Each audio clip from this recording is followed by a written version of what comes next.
2025 ingagi taman thoni fanwa thangja ityasik oiraba nimit asida Sri Sri Govindaji Falalai amdi Sri Sri Govindaji Brahmaswarala Singh anina Manipur Natya Sankirtangi kaitharakliba masuk asibu khadang kanjanabagi pandamda sinjariba akan Manipur asida nasigi ahamuna kogi Palalai Singhi Secretary na wahudong una masigi fungsi siya masigi mafam masigi malila na ba warang kadang pwede na ba kausinjari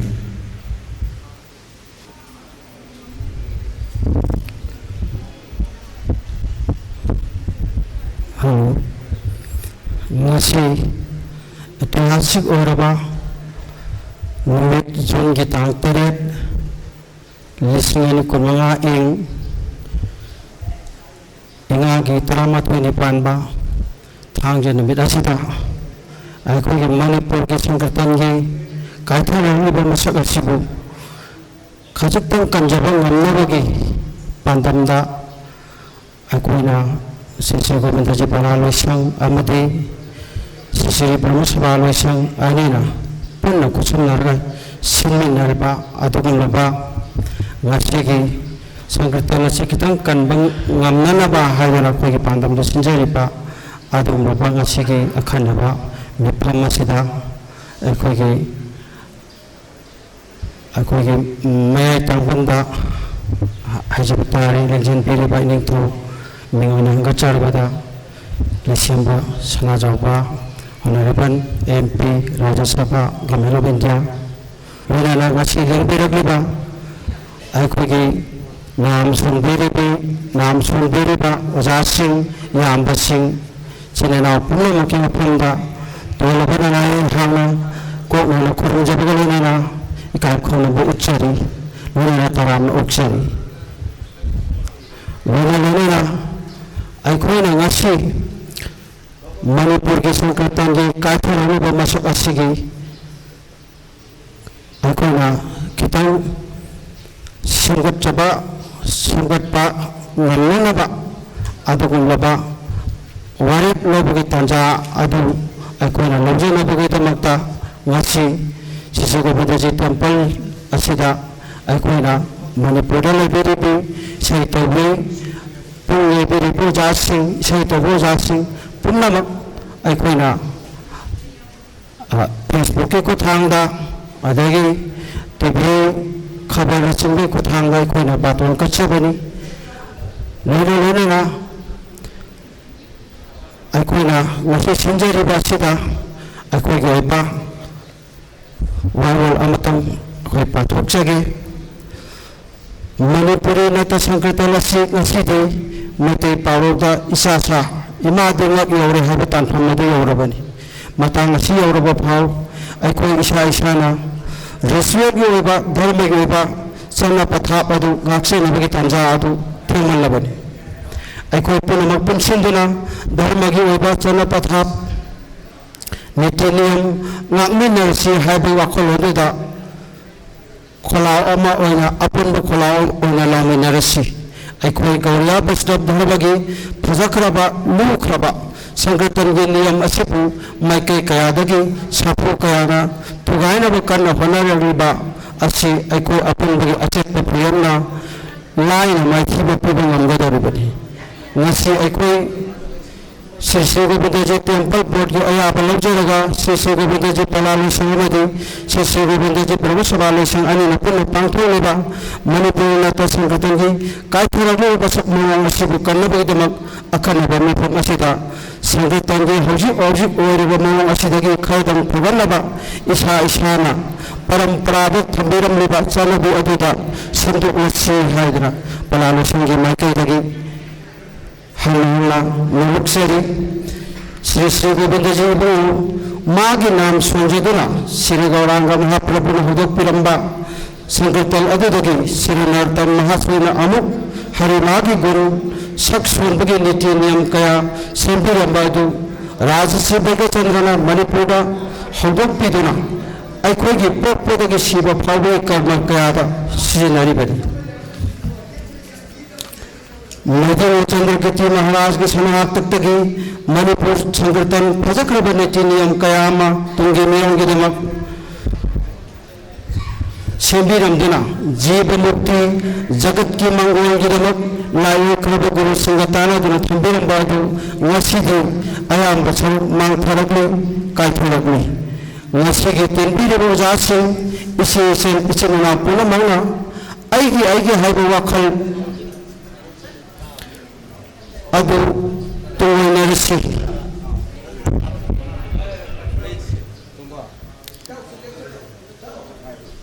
Sankirtan sang punna kirtan saksuni nabahaiba wakal walasina lamjing oduna tungi lakadoriba mil asigidama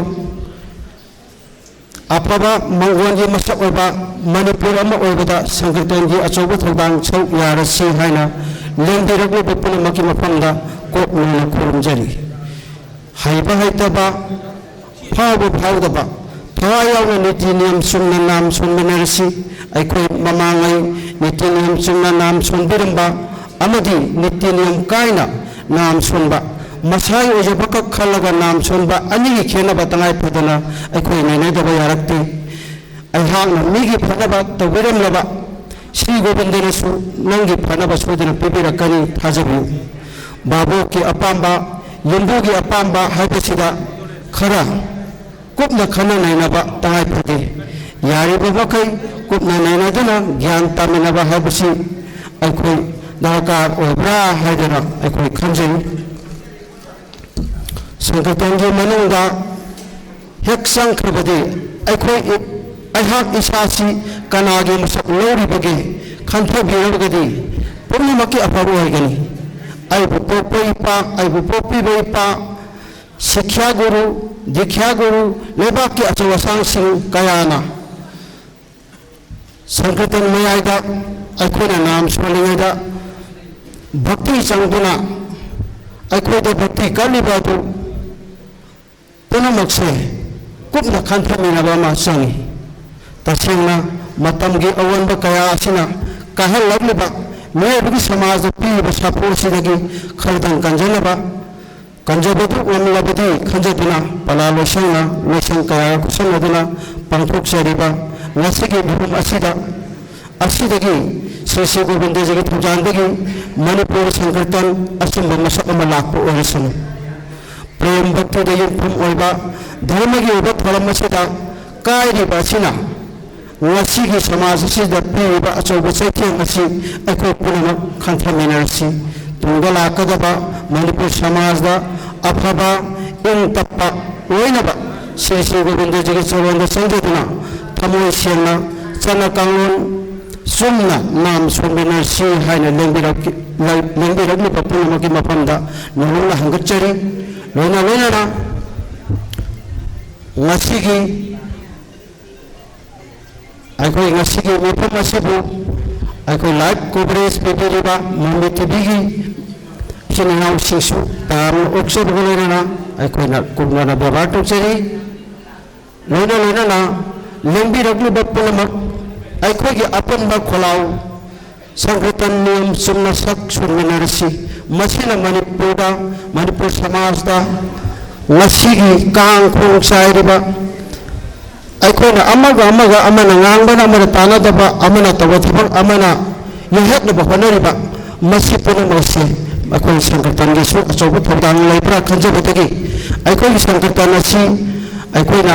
Sisi Govindaji Palalo Sanga, Sisi Govindaji Pravasala Sanga, Kupna, Kana Nena Jalbatunda, Masi Amutangi, Sutopina Tanja, Madeleine, Nasi, Habiki Pandam, Dugalena, I call Nasigi, Asina Laba, Mapamasi. Sanjabani Aduna Nasi Haban Missidagiti, I could Govinda Sanjaduna Govindagi Suranda Sanjaduna, Radha Govinda Anigi, Nam Sunba Tamoisena Punging Tuna, I Quina, Nam Sunjabu Matanda, Govindagi Tajan Sweden of Hungary, नत्तदना अखोना ngahaki अखोई अपाम्बना मांग थारगा इसाई ओइजबा खक येंगा अखोई नाम सोनबा संकलन तौबा अरसे तारगदि अखोई Tunga अमांगबा फत्तबा ngakta oirakpa yar habi wakhalondu अखोई निसिंगापसि लेंबिरगलिबा इसेसन ओजासिं ओजापुनबकि मफमदा मसि फत्तबा सोइतना ओइrakpa yar habi wakhalondu thamjari ado ase hajaraga ngasigi अखोई मफम असि मखा चथबिनबा अखोई मसि नारायण सेक्रेटरी वारुन असि मतामसना मसंजरी हरे Krishna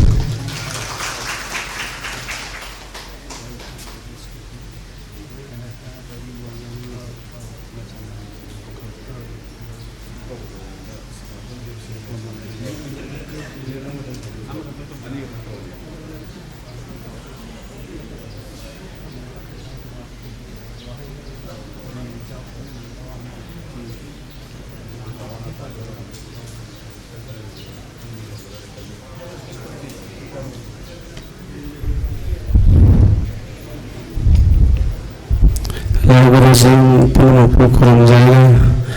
sige lal asina awana tariba laikidala amadi ising shawgi awana nang ibasing dasu koy na sagitangi palalising ni permasara puno mengai koy awana surang jajari matang sida ekoy ki imasing dagi sige ममांगैदा नुपैगी संकृतम चनरम पथाप हौजिक चनरगलिबा मसी करम फरकदगे हाबगे वखलंदा इमासिना वही खरफोंदो पनवा अहानदा कोसंजगे कोई इमा इलांबम सनाहन बिदेबी इमा Mabang yang imang dagi mamang idal layamba sanggatan gi pajaraba adi hujik ta ulag niba karam dawgadi phagat kani ha bagi wakal landa imangi wahi imana thema birakpa mamang ida wahi kitang hujik layriba mel hagalak niba isa inaw punamak siyasal punamakta kitang wahi mga talang pundo pinari imang kokshin jari ina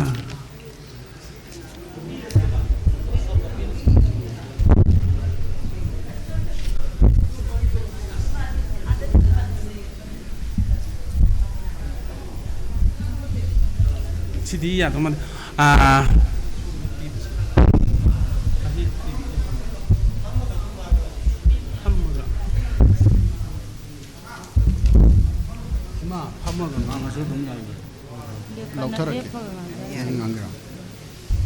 Yang nak tahu betulnya benar itu kan baik tapi ini apa buat? Hoi, ada nanai nak hangkat sabani, kaisuk hangja daba amaniya dubu lai guru jimaya amna tahu lamba, koi nama sangkritul hai bapa matang tidak. Yamna kijana koi na sabani, adegiri Karimba matamda musi bedana nam sangkriton sau haiba matamda akoi chadna thakna thakchade yam kijana palaji shesapi mari pungiba ani taruk hubung hungba sumaina Sangkitola siyam na kijana kwedi sa mo mahendana yam na kijana ikai sinala khona zabani adu di matam na yarak trabani na ako'y na tawri ba siya adu tawba haiba zu haijaban matam na tere ko'y di tsum nagakaki kangjabagi lai guru na tawra madugi kai na ba sa bagi wani ꯑꯗꯨꯗ ꯍꯧꯖꯤꯛꯇꯗꯤ ꯑꯐ ꯐꯠꯇꯕ ꯃꯌꯥꯝ ꯑꯃ ꯂꯩꯔꯛꯑꯕꯅꯤꯅ ꯑꯩꯈꯣꯏꯅ ꯀꯟꯅ ꯍꯥꯏꯖꯕꯁꯨ ꯑꯩꯈꯣꯏꯒꯤ ꯏꯇꯤꯛ ꯑꯣꯏꯖꯗꯦ ꯑꯗꯨꯕꯨ ꯃꯁꯤꯒꯤ ꯊꯕꯛꯁꯤꯗꯤ ꯅꯥꯝ ꯁꯪꯀꯤꯔꯇꯣꯟ ꯍꯥꯏꯕꯁꯤꯗꯗꯤ ꯃꯄꯨꯡ ꯐꯥꯅ ꯇꯧꯕꯤꯌꯨ 이마 이베라 이바이자 슈라 마얌시기 하이자라가 이 수많은 숨 텐션적이 오자부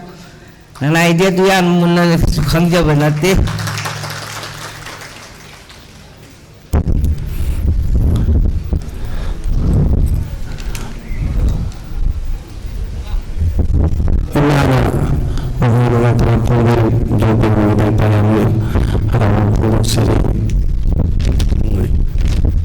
Segi kodi imam tagi ante umbi yang ada di imam matam siang dalam udah memang dalam libas tentang ubi tentang cara berfungsi karena ini bagi hujat yang sudah lagi wakil sudah imam orang mengatakan pun tidak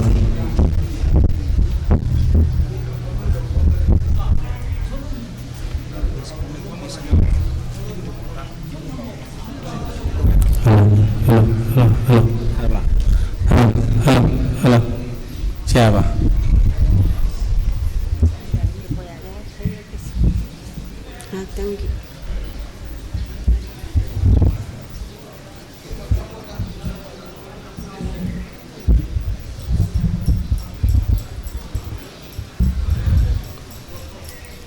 Masih nanai tua lebih nak sirah dah Govindani mapu noluk jari kurung jari ngasi si sangkritan ki yamna aruba tangkak kamani haina nanai sulok jai nanai na oja guru sing puna mapusu nanai na kung kurung jari ini tahu pusu nanai na kurung jari lengsin biri ba oja sing ija inau sing leng biri ni ba kudung mapusu na aina ikai kung na bau jari aina kari sukang mana teh teng nazar upakaradang sumna paudam jabai baduni Isasing inausing ito birak ni basi ay matambu ka tinggal na berakali. Sangkriton nama tahu pada sangkriton na hai bana sangkritan na sidi. Ibu na bata atau bidana ibu obi mani pun selaga kali si pemang bata are hai bana. Mahat jadjo oina Bhaiga Chandra Maharaj ni mapun jatak piri harga sayon tahu birak puna. Ibu kilila si kangpi na bakali jo bata tapi bagum besar mana tak piram bani hanya lu jai nana. Sangkriton nama tahu pematamda ay koi nangangon na tahu jarakpa ay giati guru wasisu marang dadi aning tahu kong dagi na kaksing kuno bakse ay guru debo jasna kuali loi na mat ada ay desai sotsak papungi bapuna mag ay guru debo ipan na ko jai gidi ipan ni mana ta loi na tilda na pi ingai dagi oja sinjina wari chana bai sai sakpache ay ni sai tawdri dagi hana tajar e ay tar oja singa na basi matam di dai sai sambana nai kona sum guru sing itu jadana sakcara pasidi kari hai ne pala si am sangarami sangkriton gi magun si am nalairam mi hai tare nupa gi phise tagi nupi gi phise tagi hen phadaba hai ba kak na bama thambirami nupa gi dileng dana bulai ri hujik phijol se a borong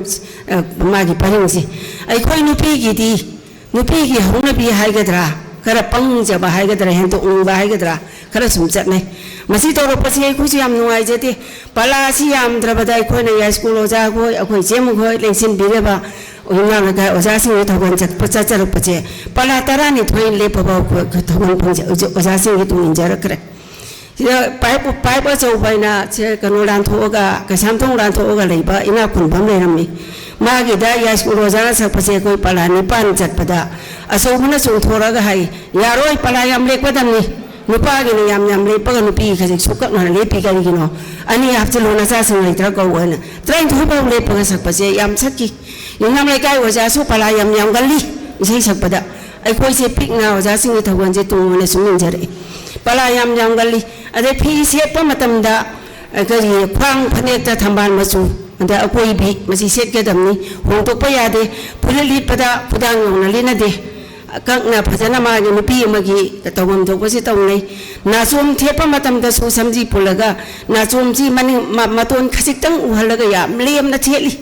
लेगिना चोम थेपा मतम दसु पिकना नुसीना उबो उदबो थेने हेंपोर पदो जासिंग याम ngangi अखोय बदे मतम दुदा ngangi लेसाबी ओरि बनिना अदुम समथागो पंगसक सकपनि गुरु सिंह तुंगिन बसे यामना पिहाइदगी आइने फानसिदा इचे मगी मनाता लेजदना इचे मना तापी पंग तंबी बदगी गुरु सिंह जी तुंगिन जब फंगजरकपनि ममै थंगा अखोयना मुक सकजरे अखोयना मुलेतना सकजरप मतम दसु अदुमक पलासिगी मगुनसे तरुक से दुम लेपमी सुक्ता तादन लेपमी मरी है बचे लेपकपदा ओजासिंग तापी कॉलेज लेंसिन बीरबा अखोयगी ओजा जमस्तान ओजा मंगसु अदिना कनुगी ना पिउजाना सुतापी इबेमा नोय तौरुगिनु को मरी लेपसे तौरुगिनु को अंता गेंगिसी मरी लेपुगिनु जसोदा नबानी न खर दुम लेपी नबानी मरी लेखनि को जे कॉलेज ओजा अनि न तापी आई होजि पाबा कौजेत्री मतम दुदा मरी सकपसे याम कोइन सकती जसुदा सोइन है ओजान समय है बनी को नंग सोरे पुगनु है कोन इबानी मरी सकवा याव द इबानी से फना कोन से सकवा फंगदी मरी सकवा ngang sing अतैसना दुम पंचक सकी अकोय कोइना लेपी कोना थंग इबानी है ने इसे से सुमसा अरो इबानी सुम तौरती मरी से बहुती से असेना को दमai सकी अदुदगिति इसे मयाय द चंगगा पाना लानबा ओजाबु खुरुजबा भक्ति तौबसे आई कोइना पलादो ओजा सिंग थवन यावरगदि कोइ थोनते कटनते अदुगा अखोना गुरुदेव मकलेंगा बा खोना हम कचनिंबा मिदो लागति आइना हाइजै आई ओजादु ओजा ननाई ओजादा पानम त कचरुगे बा हाइना खुरुमगा हंतो ओजाना याबिर कदि थोगा अदे ओजा लेंगा ग ओजाना छंदि तोना संग पयम बुदुगी बातोन ओइदना आई कुमार तुदै कोन ओजादा पानला दान खुरुमजबदि याय पानला दना ओजागी तवन थोक भक्ति से दर तौनदे थोगा छंदि तोन खुरुममगा थोगा तुम कदनै खुरुमजै ओजा लेंगा पदा अदमाइन तौबसे ओजासिंग चटनै अदगिति सुमतौरागदी मंगा सकपदि लायना मरी सकपदि लायदना हेंजिलतना हुजिसे अनाबसि याम हेंजिले संगि तोनसे मान मांगनबगे मसक ओइरे फिजे चाक्षेत सोदुंगाइरे सैसक सैदादा सोदुंगाइरे अइना यामना हैबनते उजरक पखरदुगी वारिने ननाइ साजरिसिदि हुजिकसि पुंगोन नोंतो करे हाइदारे नुपागिदि काइद्रि नुपिगिदि याम काइरे सिना मरम ओरगा याम नुवाइजदे इचासिंग इनाउसिंग हौरैबसिंगना संगीतोन हाइबसे इमुना कलिगिदि महाजैगनि लाना फमनि हाना थंबिरमबसे अखोइना थुगाइबसे लेपा काइना बगे मसकनि हाना पुंधलौजे अदुना मरम ओरगा मसिमदि तौबिगनु इचाइनाउसिंग हौरैबना फजदौ गसु फजै खनाउसि भासाथिने याय ओजासिंगि मनाक खितंग नपिरगा चनबिसिम कतंग दिंगा पियो हाइबसे आइगे आपेनि मयामना खुरुमजरिबा सिमंगि आइना पामजरिबा संगीतोन माहन बिगनु आइना इपनगा लोइना लेरपदा थांगै ओजा गो भाव खै इपनदा संगपनि संग मतमसे गुरुगी सुमांग मतोन खोंग थमि गुरुना लेरिबा मफमसे ईश्वर मंगल लेंसिन बनि आइगिदि गुरुनि लाइनि न खलगा गुरुगी युंगी सी जगा बदलाई बखलका कानेबा अदु गुरुना गुरुबो के आमुना खंजरबगे हाबसे हौजिकि आंगांगदि हाबदि मतम दुगी चटनबि मंगोंदा करिम हायरगा इसिम तौरगदि आई करि फंगदगे कइमुंतम लौनरबायना खनबनि खंगे लम सन चले दे गुरु का थांगना चटमिनबा मतमदा गुरुगी मिनेट कने न येतदि हगला चलु यादमिना बेंग नथरगा फिना गुरुगी मिसे नेतना बाखोय अदुम चचबसे ngasi भक्तना नाय पुंग खाउजदि अदुम चचै अदुमायना तौदना नाम सोनबा हाइबसिदि ईश्वर पुनिंग थमजरगा लेपाकी नुआइनबा नत्रगा युम्बुदुगी कानना होनबा फननबगिदमक्तनि मसै सै खोइना थुगाइबा हाइबसे लेपा काय हाबदि कसु कायरो फिजियत लैतेंदगी इसै सैसक्तगी तौरिबा रमचत व्यवहार से खर कायबहुम तौई मसे आई नुआइजदे मसी हाइना सावगनु फनबनि ओजासिना नत्रगा इसिसिन उरकपगी हाइबनि न खनबियु फननबा तौबियु मरि दैति ताबिगनु इसै सकपदा कनागुमना लैजदबा लाइरबना हिरोय मसपरा नमस्वन्म मतमददि पुंग अनि इसै हनबा दुहार खुंपांगबा मंगा सिदे पंचप्राणी काइबा यादे न तापीबसे अखोय अंगांग ओइरेदे ना गुण ताजरई फमगा दुम सोनै सोराट होय दुम सोले लेजदबा कांगुना अदुमाइन तौदना संगीतोनसे यामना लुना लोबो पोट अंगखचे होजि यामना लाई थोरकबा युंबुना हाइनि मसे public सुभाब ताबीबम चंगेबा युंबुना हाइनि Sumang पिहेना Sumang पीबसे bore कैनादि थोकथुरिमनेबा bore कैनादि दे खोना लोरगदि फमदरगदि मनिंग नंगना भबोकी मनिंग नंगना फमगरग मोय दुम चचब याबा पोनेबा मसिना मु करी सुमांग पिहेना वाइजिंग बिबमा पियसु यादे हाइबियोबा पियसु मरि दै ताबा यादे कोइ गुरुसिंग यादे हाइबियोबा सिमदि हैना ꯏꯁꯩ ꯌꯥꯎꯗꯅ ꯀꯔꯝꯍꯥꯏꯅ ꯂꯨꯍꯣꯡꯒꯗꯣꯏꯅꯣꯕ ꯈ꯭ꯔꯤꯁꯇꯤꯌꯥꯟꯁꯨ ꯅꯠꯇꯦ ꯑꯩꯈꯣꯏꯗꯤ ꯑꯜꯂꯥꯍꯁꯨ ꯅꯠꯇꯦ ꯑꯗꯨꯗꯤ ꯑꯩꯈꯣꯏ ꯆꯠꯅꯕꯤꯕꯨ ꯀꯔꯤꯒꯤ ꯊꯨꯒꯥꯏꯗꯣꯏꯅꯣꯕ ꯃꯔꯤꯗ ꯇꯥꯔꯗꯤ ꯑꯩꯈꯣꯏ ꯁꯛꯄ ꯌꯥꯗꯦ ꯍꯥꯏꯕꯤꯌꯣꯕ ꯑꯗꯨ ꯑꯣꯏꯔꯕꯗꯤ ꯅꯨꯄꯤꯗꯅ ꯀꯥꯏꯔꯛꯑꯦ ꯅꯨꯄꯤꯅ ꯀꯥꯏꯕꯤꯒꯅꯨ ꯁꯤꯅꯤ ꯑꯩꯅ ꯍꯥꯏꯖꯒꯗꯣꯏꯁꯦ ꯂꯨꯍꯣꯡꯕ ꯍꯥꯏꯕꯁꯤꯗꯤ ꯈ꯭ꯋꯥꯏꯗꯒꯤ ꯂꯨꯔꯤꯕꯁꯦ ꯑꯩꯒꯤ ꯏꯆꯥꯗꯨꯒꯤ ꯏꯁꯨꯗꯨꯒꯤ ꯃꯄꯨꯟꯁꯤ ꯑꯃ ꯂꯦꯞꯅꯅꯕꯒꯤ ꯃꯪꯒꯣꯜ ꯄꯤꯕ ꯑꯆꯧꯕ ꯅꯨꯃꯤꯠ ꯑꯃꯈꯛꯅꯦꯕ ꯁꯤꯗꯕꯨ ꯑꯩꯅ ꯀꯩꯗꯧꯕꯩ ꯁꯝꯖꯤꯟꯗꯣꯏꯅꯣ ꯂꯥꯟꯅ ꯀꯩꯗꯧ ꯇꯧꯗꯣꯏꯅꯣꯕ ꯁꯤꯃꯗꯤ ꯑꯩꯅ ꯍꯥꯏꯖꯅꯤꯡꯉꯤꯁꯦ ꯑꯩꯅ ꯀꯩꯁꯨ ꯈꯪꯖꯕ ꯅꯠꯇꯦ ꯑꯣꯖꯥꯁꯤꯡ ꯃꯌꯥꯝ ꯇꯤꯟꯕꯗ ꯑꯩꯅ ꯎꯖꯔꯛꯄ ꯑꯩꯅ ꯇꯥꯖꯕ ꯄꯥꯝꯖꯕ ꯈꯔꯗꯪ ꯊꯝꯖꯕꯅꯤ ꯑꯔꯥꯟꯕ ꯌꯥꯎꯔꯁꯨ ꯉꯥꯛꯄꯤꯌꯨ ꯅꯅꯥ ꯑꯩꯁꯨ ꯑꯩ ꯁꯨꯝ ꯂꯣꯏꯁꯤꯟꯖꯔꯒꯦ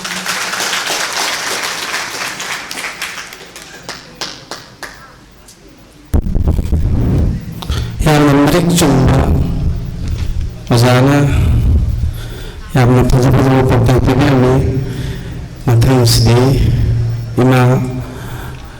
ꯂꯥꯏ ꯄꯨꯔꯝꯕꯤꯅ ꯏꯃꯥ ꯀꯥꯏꯊꯔꯛꯂꯤꯕ ꯁꯪꯒꯤꯇꯣꯟ ꯑꯁꯤꯒꯤ ꯃꯇꯥꯡꯗ ꯏꯃꯥꯒꯤ ꯋꯥꯡꯕꯔꯣꯝ ꯈꯤꯇꯪ ꯃꯉꯣꯟꯗ ꯊꯝꯕꯤꯅꯕ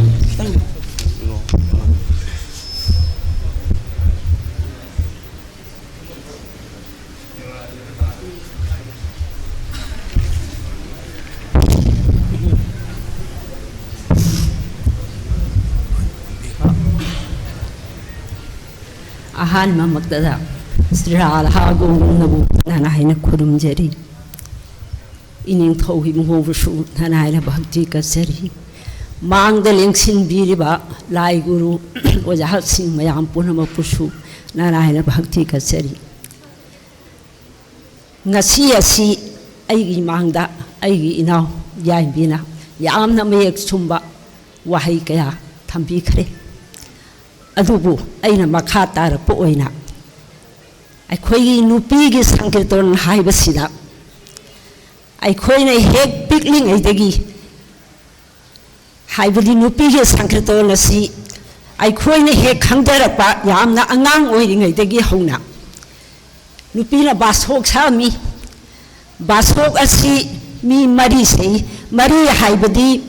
ꯉꯁꯥꯏꯒꯤ ꯑꯅꯤ ꯑꯃꯅ ꯏꯁꯩ ꯍꯟꯕ ꯗꯨꯍꯥꯔ ꯑꯩꯈꯣꯏꯅ ꯇꯥꯡ ꯊꯥꯕꯁꯤꯒ ꯊꯥꯔꯒ ꯃꯤ ꯃꯔꯤ ꯁꯨꯃꯥꯏꯅ ꯇꯧꯗꯨꯅ ꯁꯛꯂꯛꯄꯁꯤ ꯑꯩꯈꯣꯏꯅ ꯑꯉꯥꯡ ꯑꯣꯏꯔꯤꯉꯩꯗ ꯑꯩꯈꯣꯏ ꯌꯥꯝꯅ ꯌꯥꯎꯖꯔꯛꯏ ꯅꯔꯁꯤꯡꯒꯤ ꯏꯆꯦꯕꯦꯝꯃ ꯑꯗꯒꯤ ꯏꯆꯦꯕꯦꯝꯃ ꯊꯥꯡꯍꯥꯏꯕꯤ ꯌꯥꯏꯁ꯭ꯀꯨꯜꯒꯤ ꯏꯆꯦ ꯃꯤꯡ ꯑꯣꯏꯅ ꯄꯟꯖꯔꯕꯗ ꯏꯆꯦ ꯒꯝꯚꯤꯅꯤ ꯌꯨꯝꯅꯥꯝ ꯂꯩꯀꯥꯏꯒꯤ ꯏꯆꯦꯕꯦꯝꯃ ꯊꯋꯥꯏ ꯁꯥꯕꯤ ꯁꯤꯗ ꯅꯠꯇꯅ ꯑꯩꯈꯣꯏꯒꯤ ꯏꯃꯥ ꯁꯣꯒꯣꯗꯅꯤ ꯁꯤꯒꯤꯐꯥꯎ ꯑꯩꯈꯣꯏꯁꯤ ꯌꯥꯝꯅ ꯄꯤꯛꯅ ꯇꯥꯟ ꯊꯥꯖꯔꯛꯏ ꯃꯗꯨꯗꯒꯤꯗꯤ ꯅꯨꯄꯤꯁꯤꯡ ꯑꯁꯤ ꯅꯨꯄꯤꯒꯤ ꯏꯁꯩ ꯍꯥꯏꯕꯁꯤ ꯃꯇꯝꯗꯨꯗ ꯂꯨꯍꯣꯡꯕ ꯁꯛꯄ ꯁꯣꯔꯥꯠ ꯐꯤꯔꯣꯏ ꯑꯁꯤ ꯑꯃꯠꯇ ꯑꯩꯗꯤ ꯁꯛꯇꯕ꯭ꯔꯥ ꯍꯥꯏꯅ ꯈꯜꯂꯤ ꯕꯥꯁꯣꯛꯇꯤ ꯌꯥꯝꯅ ꯁꯛꯏ ꯕꯥꯁꯣꯛꯁꯤꯗꯤ ꯃꯇꯝ ꯑꯗꯨꯗ ꯆꯥꯛꯆꯥꯅꯕ ꯑꯃ ꯇꯧꯔꯕ ꯕꯥꯁꯣꯛ ꯑꯃ ꯁꯛꯇꯕ ꯌꯥꯗꯦ ꯁꯣꯁꯇꯤ ꯑꯃ ꯁꯣꯜꯂꯕ ꯕꯥꯁꯣꯛ ꯑꯃ ꯁꯛꯀꯅꯤ ꯀꯩꯊꯦꯜ ꯐꯝꯕꯤꯁꯤꯡꯒꯤ ꯂꯥꯏꯔꯤꯛ ꯂꯥꯏꯁꯨ ꯂꯣꯏꯕ ꯅꯨꯃꯤꯠꯁꯤꯗꯁꯨ ꯕꯥꯁꯣꯛ ꯃꯁꯤ ꯁꯣꯏꯕ ꯌꯥꯗ꯭ꯔꯦ ꯑꯁꯨꯃꯥꯏꯅ ꯁꯨꯝ ꯁꯛꯂꯛꯄꯁꯤꯅ ꯑꯩꯈꯣꯏꯅ ꯈꯔ ꯂꯩꯁꯥꯕꯤꯒ ꯐꯥꯔꯛꯄ ꯃꯇꯝ ꯑꯗꯨꯗꯗꯤ ꯂꯨꯍꯣꯡꯕ ꯁꯛꯄ ꯑꯁꯤ ꯈꯔ ꯑꯗꯨꯝ ꯁꯛꯂꯛꯑꯦ ꯃꯗꯨ ꯑꯩꯈꯣꯏꯅ ꯑꯣꯖꯥ ꯊꯧꯔꯥꯅꯤ ꯁꯥꯕꯤ ꯑꯣꯖꯥ ꯒꯝꯚꯤꯅꯤ ꯁꯤꯒꯤ ꯊꯧꯒꯜ ꯇꯧꯖꯗꯅ ꯑꯩꯈꯣꯏꯅ ꯌꯥꯎꯔꯛꯄꯁꯦ ꯃꯇꯝꯁꯤꯗꯗꯤ ꯂꯨꯍꯣꯡꯕ ꯁꯛꯄꯗꯗꯤ ꯃꯤ 6ꯇꯒꯤ ꯇꯥꯗ꯭ꯔꯦ ꯄꯨꯡ 2:09 ꯃꯁꯤꯗꯤ ꯁꯨꯡꯁꯣꯏ ꯁꯣꯏꯗꯅ ꯑꯗꯨꯝ ꯁꯛꯂꯛꯑꯕꯅꯤ ꯃꯁꯤꯗ ꯑꯣꯖꯥꯁꯤꯡꯅ ꯑꯩꯈꯣꯏꯗ ꯇꯥꯛꯄꯤꯕ ꯉꯁꯥꯏ ꯑꯩꯒꯤ ꯏꯅꯥꯎꯅ ꯇꯥꯛꯄꯤꯈꯤꯕ ꯍꯥꯏꯈꯤꯕꯗꯣ ꯐꯤꯖꯦ ꯆꯥꯛꯆꯥ ꯑꯃꯠꯇ ꯍꯣꯡꯗꯣꯛꯄ ꯌꯥꯗꯦ ꯊꯝꯕꯥꯜ ꯃꯆꯨꯒꯤ ꯐꯅꯦꯛ ꯁꯦꯠꯀꯗꯕꯅꯤ ꯂꯩꯁꯥꯕꯤ ꯑꯣꯏꯔꯤꯕ ꯅꯈꯣꯏꯅ ꯈꯣꯏꯒꯥ ꯁꯦꯠꯂꯒꯅꯤ ꯑꯗꯨꯒ ꯏꯅꯐꯤ ꯏꯟꯕꯗ ꯃꯇꯝꯗꯨꯗ ꯀꯦꯔꯦꯞ ꯍꯥꯏꯕ ꯑꯃ ꯆꯠꯂꯔꯝꯃꯤ ꯀꯦꯔꯦꯞꯁꯤ ꯏꯜꯂꯝꯃꯤ ꯑꯩꯈꯣꯏꯁꯨ ꯌꯥꯝ ꯏꯜꯂꯝꯃꯤ ꯑꯗꯨꯒꯤ ꯃꯇꯨꯡꯗꯗꯤ ꯏꯅꯐꯤ ꯃꯄꯥꯟ ꯁꯅꯥ ꯃꯥꯡꯕꯤꯅ ꯍꯛꯄ ꯑꯗꯨꯒꯨꯝꯕ ꯏꯅꯐꯤ ꯑꯁꯤ ꯏꯜꯂꯦ ꯍꯥꯏꯔꯒ ꯑꯣꯖꯥꯁꯤꯡꯒꯤ ꯊꯧꯒꯜ ꯇꯧꯕ ꯌꯥꯎꯖꯩ ꯑꯗꯨꯒꯤ ꯇꯨꯡꯗ ꯑꯩꯈꯣꯏꯅ ꯏꯁꯩ ꯑꯁꯤ ꯁꯪꯀꯤꯔꯇꯣꯟ ꯑꯃ ꯑꯩꯈꯣꯏꯁꯨ ꯁꯛꯄ ꯉꯝꯂꯛꯑꯕ ꯇꯥꯟꯖꯥꯗꯨꯗꯗꯤ ꯑꯩꯈꯣꯏꯅ ꯁꯛꯄꯗꯁꯨ ꯃꯤ 6 ꯍꯥꯏꯕꯁꯦ ꯁꯣꯏꯗꯅ ꯁꯛꯇꯕ ꯌꯥꯗꯦ ꯄꯨꯡ ꯌꯩꯕꯒ 9 ꯃꯁꯤ ꯀꯥꯏꯍꯟꯕ ꯌꯥꯗꯦ ꯍꯥꯏꯗꯅ ꯑꯗꯨꯃꯛ ꯑꯣꯖꯥꯁꯤꯡꯅ ꯇꯥꯛꯄꯤꯕꯒꯤ ꯃꯇꯨꯡ ꯏꯟꯅ ꯑꯗꯨꯝ ꯁꯛꯆꯩ ꯑꯗꯨꯒ ꯑꯩꯈꯣꯏꯅ ꯈꯔ ꯑꯍꯜ ꯑꯣꯏꯁꯜꯂꯛꯑꯕ ꯍꯧꯖꯤꯛ ꯍꯥꯏꯕ ꯇꯥꯔꯦ ꯍꯧꯖꯤꯛꯁꯤ ꯑꯩꯈꯣꯏꯒꯤ ꯁꯤꯗ ꯏꯁꯩ ꯁꯛꯄ ꯍꯥꯏꯕꯗꯣ ꯕꯥꯇꯣꯟꯁꯤ ꯐꯪꯗ꯭ꯔꯕꯅꯤ ꯃꯔꯝꯗꯤ ꯑꯍꯜ ꯑꯣꯏꯕꯅ ꯑꯗꯨꯕꯨ ꯀꯔꯤꯒꯨꯝꯕ ꯀꯥꯟꯗ ꯀꯅꯥꯒꯨꯝꯕꯅ ꯅꯨꯡꯁꯤꯕꯤꯗꯅ ꯁꯛꯄꯁꯨ ꯑꯗꯨꯝ ꯌꯥꯎꯏ ꯑꯗꯨꯕꯨ ꯍꯧꯖꯤꯛ ꯁꯛꯂꯤꯕ ꯏꯆꯥꯁꯤꯡ ꯑꯃꯗꯤ ꯏꯅꯥꯎꯁꯤꯡ ꯍꯥꯏꯗꯤ ꯂꯝ ꯈꯔ ꯊꯥꯞꯄꯗ ꯂꯩꯕ ꯑꯣꯏꯔꯕꯁꯨ ꯏꯝꯐꯥꯜ ꯃꯅꯨꯡꯗ ꯂꯩꯔꯕꯁꯨ ꯃꯁꯤꯗ ꯁꯛꯏꯕ ꯏꯁꯩ ꯑꯁꯤꯗꯤ ꯑꯩꯈꯣꯏꯗꯤ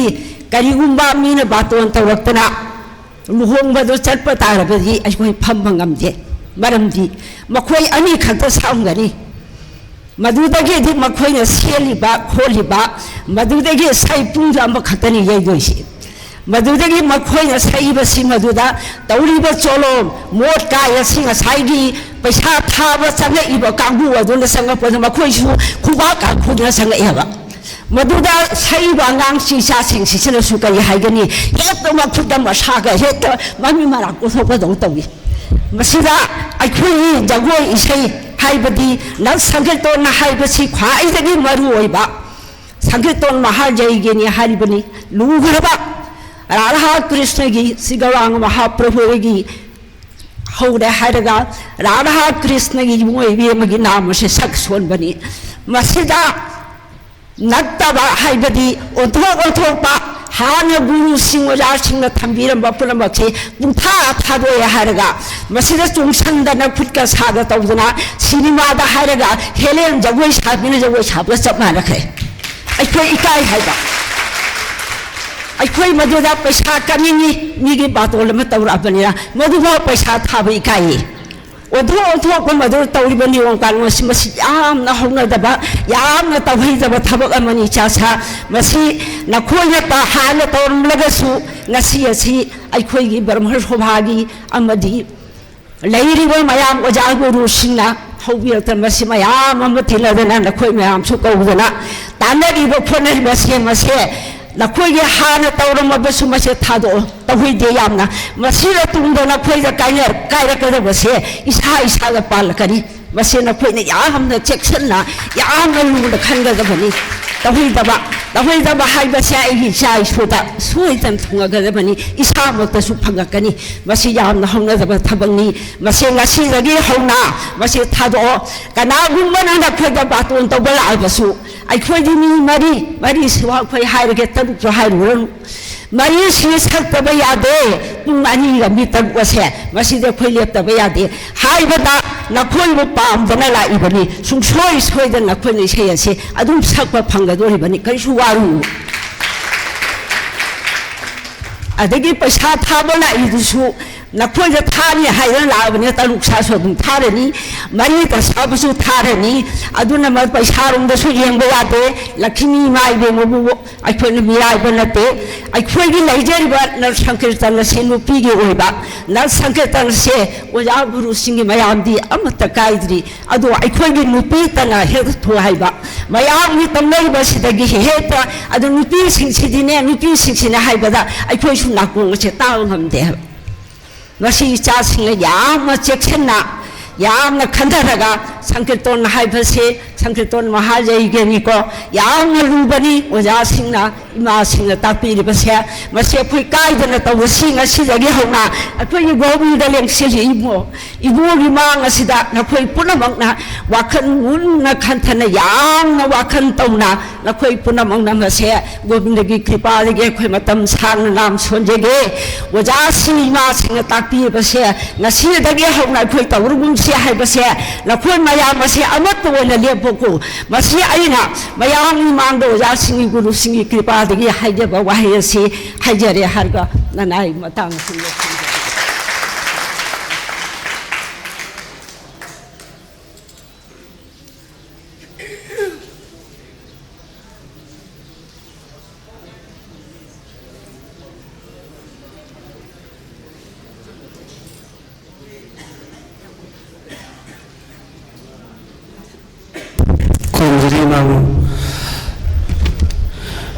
Matanda ima aramban tumigi imamo mahai khadang nasigi sangatal asida kaitharap libam mapam kuding kaitharap libam asida imana karamba wahai hina isa singjibu warak kadagi karamba wahai na pagadagi haibna singba imana khallaga tungi phanaga wahai khadang thambiramnaba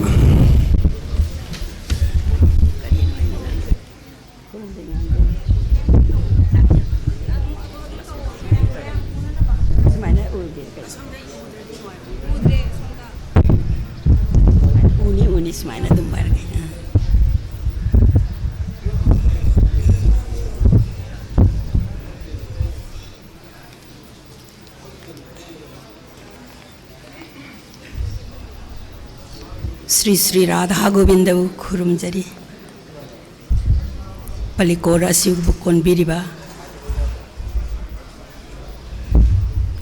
Yumjau Lairembi Imagusu Aina Kurumjari Mayai Tangbanda Lingsin Biriba Iningthau Honorable MP Rajya Sabha Ming Oina Panjarabada Iningthau Sana Jauba Aina Ikai Khumnabaga Loinana Ikok Non Kurumjari Mangdaling Sinbiriba Lai Guru Ahalaman Oja Guru Singh Ichilinao Singh Satra Satri Punamak Aina Ikai Khumnabaga Loinana Ikok Non Jari Ikai Khumnaba Phongdok Jari Print media, electronic media Gi Ichilinao Singh Su Aina Ikai Khumnaba Phongdok Jari Kok Non Jari Aidi Wangang Basi Haijadabani Kau Kini Haiduna Aina Isin Jaraga Adum Aina Wangang Bakudingi Adum Iraga Baba Oina Adum Nangjabani Mathakta Ichema Nayam Namarik Jumna Pajana Haibikre Yamna Pajay Nupigi Nat Sankriton Mamangay da Sagnaramba Parampara Yamna Mamang Makti Haijabangam Jadre Aikoigi Matamdagi Haijargi Ngalingay Matamda Sagnaramba Saisak Mirep Karam Tawagi Haina Hangjarubada Oja Mingoy na Panjarabada Oja Gambini na Asum na Takpiragi Ibema Aikoy na Sakjarakbada Mi Marida Sakpadi Basokta Pung Aniga Taruk Sakpadi Basokini Luhongba Sradha Piroidadi Kala Lejadabana Nupi Taruk Pung Aniga Nipan Asilepi Aduga Kara Kangbiba Param Kangba Taubu Oiram Lagadi Ibema Ihang Hang Basi Nungaite Nupi Nipan Pungay Baniga Tara Lepiu Haiba Saksare Haina Ojana Haibire Tasing Mamagni Ojana Takpiri Basi Ekoina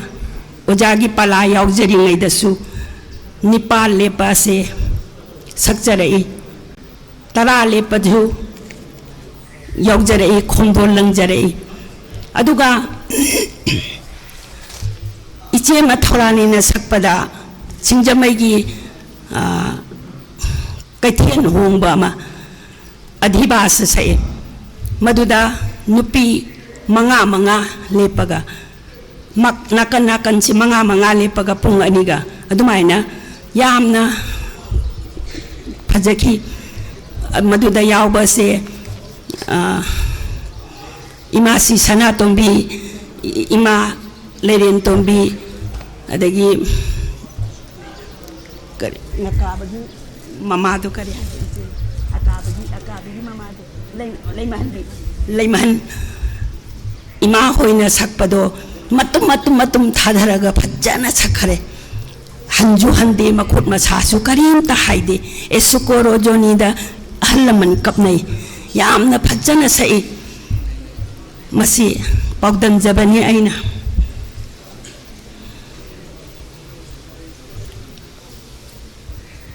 luhongba Shraddha Phiroidadi adumaina sakhare tasengba magni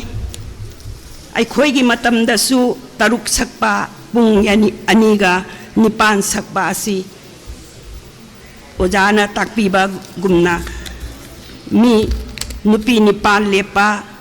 pung aniga tara lepa asi sakjaragi ngalingai matamgi wani hojit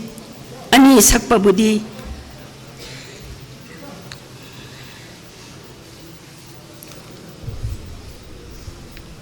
mi nupi mari lephanbiu pung aniga taru ani sakpagi wani ko ani sakpagi mahutta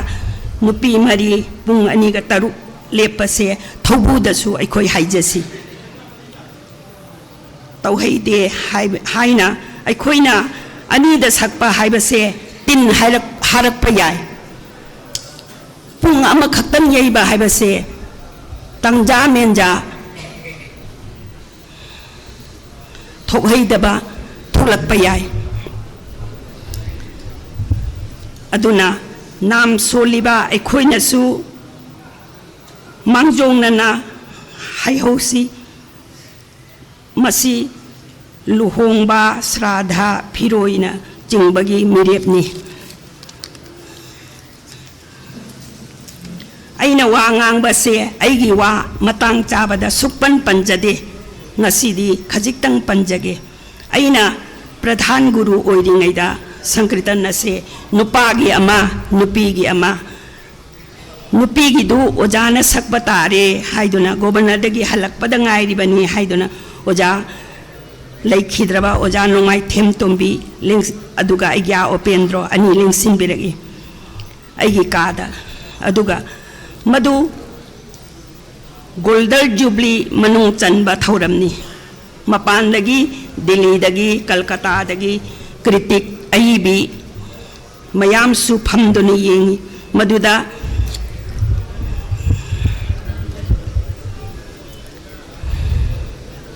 aina gauranga bhabi sai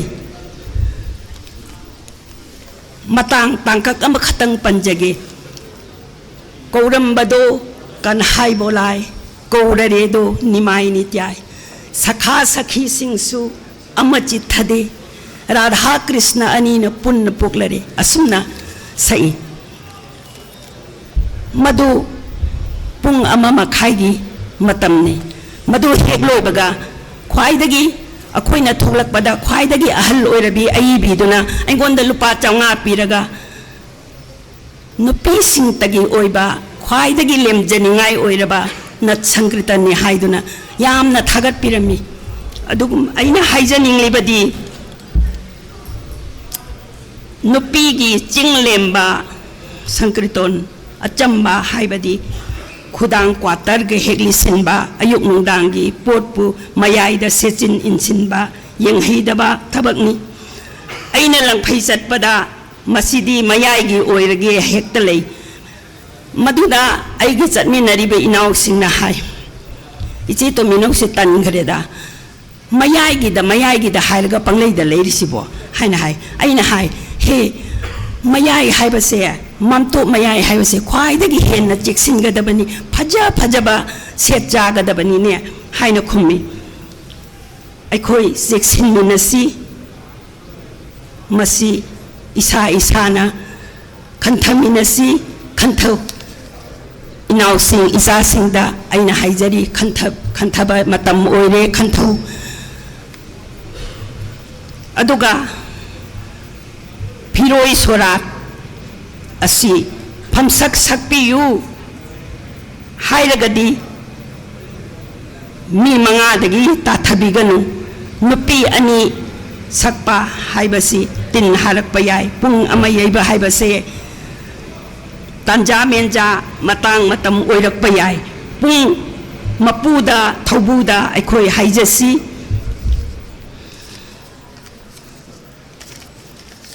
mamangai dagi hauna aikhoi matam phawbada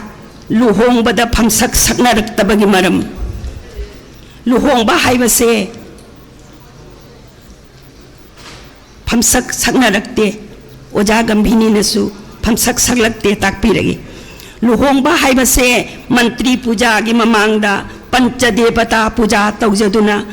घोट पूजा लाचदुना मचादुगी Tungi अफबत्त ओइनबा कच्चरिबा संकृतोने हौजिक तंगाई Fadna पिकलबदा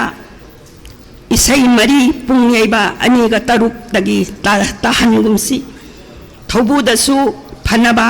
bore कैना अनीगिसु अफब ओइनबा नाम सोंजरीबा सिंगिसु अफब ओइनबा भाबोकिसु अफब ngakta ओइनबा अफब ngakta ओइमिनसी लौबीगेरा लौबीरोइरा याबिनिंब्रा याबिनिंदब्रा हाइबदुदि आइसु खंगजदरे अरोइबदा हाइजरी महाजय्यगी मसक ओइरबा ईश्वर फंगनफम ओइबा साधन लोइनना सोलिबा नत संकृतन असे तौहै उहैदबा तौगुंसी मतम पुनमक्ता भक्ति प्रेम लोइनना सक्सोंसी तुंगी मिरोनगी अफब ओइनबा अखोई खंथमिनसी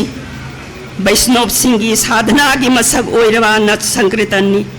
श्री श्री राधा गोविंद की नामनी अखोइना सोलिबसे हाइबसितंग मतम पुनमक्ता काउगुमसी काउबीगनु हाइजरी राजश्री भगत चंद्र महाराज अमदी मचाइबेम बिंबावती ममैद सिजलाइरोइबी अनीना ईश्वर फंगनब लंबी अमा थंबीरंबनी अखोई काउगुमसी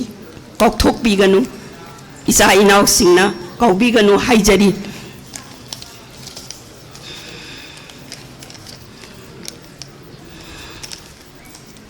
ngasi श्री श्री गोविंद की पाला लोइसंगी ओजा गुरु सिंह इचिलिनाउ सिंह छात्र छात्री सिंह पुनमकना असिगुम्बा अफबना सिनी फत्तबना सिनी हाइना खन्ना नैनबासी मतंग मतम चाय हाइना अइना लौजै असिगुम्बा Khanna नैनबासीदा अइबुसु यावहनबिबा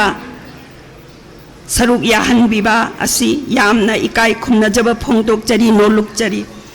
असिगुम्बा थबक थौरम असिबु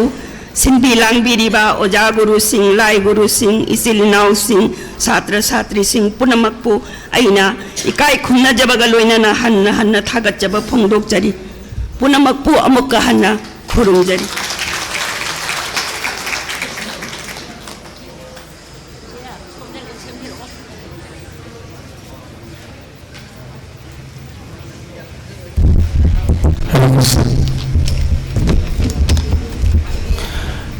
Fazabay mana pagtakya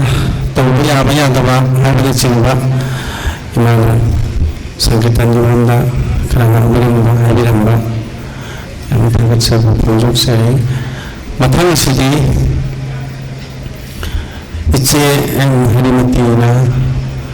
masih di sangkitan kaitirap ni bagi matang sida isiana tenga jerakpa adagini lagu jingna ngakna thambiramba punamakto isiana khangba khadang saina wai bisingda mahina ngataram puga pinang singda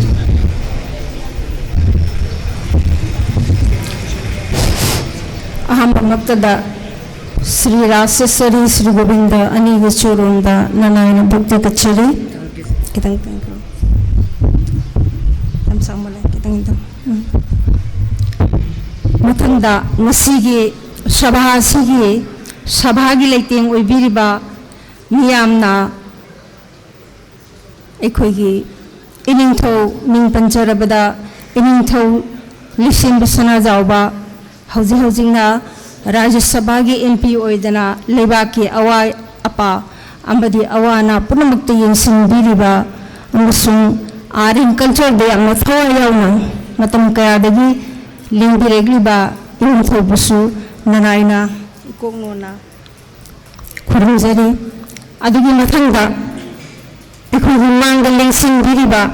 nana igi guru sing isai tambiba pung tambiba jagoi tambiba ate aduga aigi isai gi pala da pung yei bakhopa mayam si loinamak panjadraga su punamak usigi maphamda aina nolokchari mathangda ꯑꯩꯈꯣꯏꯒꯤ ꯑꯔꯥꯞꯄꯗꯒꯤ ꯑꯅꯛꯄꯗꯒꯤ ꯅꯨꯄꯤꯒꯤ ꯄꯂꯥꯗ ꯌꯥꯝꯅ ꯊꯋꯥꯏ ꯌꯥꯎꯅ ꯁꯛ ꯁꯣꯟꯕꯤꯔꯤꯕ ꯄꯨꯝꯅꯃꯛꯁꯨ ꯑꯩꯅ ꯏꯀꯣꯛꯅꯅ ꯈꯨꯔꯨꯝꯖꯔꯤ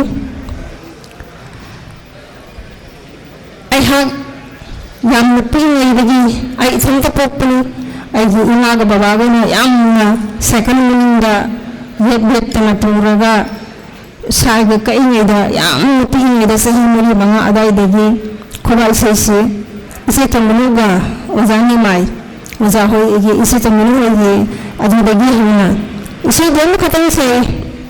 ꯉꯥꯃꯦꯔꯤ ꯃꯥꯂꯥ ꯒꯦꯊꯦꯂꯤ ꯖꯣꯇꯣꯂꯣꯅ ꯑꯗꯨ ꯈꯛꯇꯪ ꯈꯨꯝꯕꯒꯤꯗꯃꯛꯇ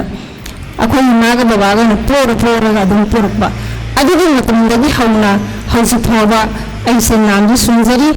ꯑꯗꯨꯕꯨ Manipur university department of dance and ꯃ꯭ꯌꯨꯖꯤꯛꯀꯤ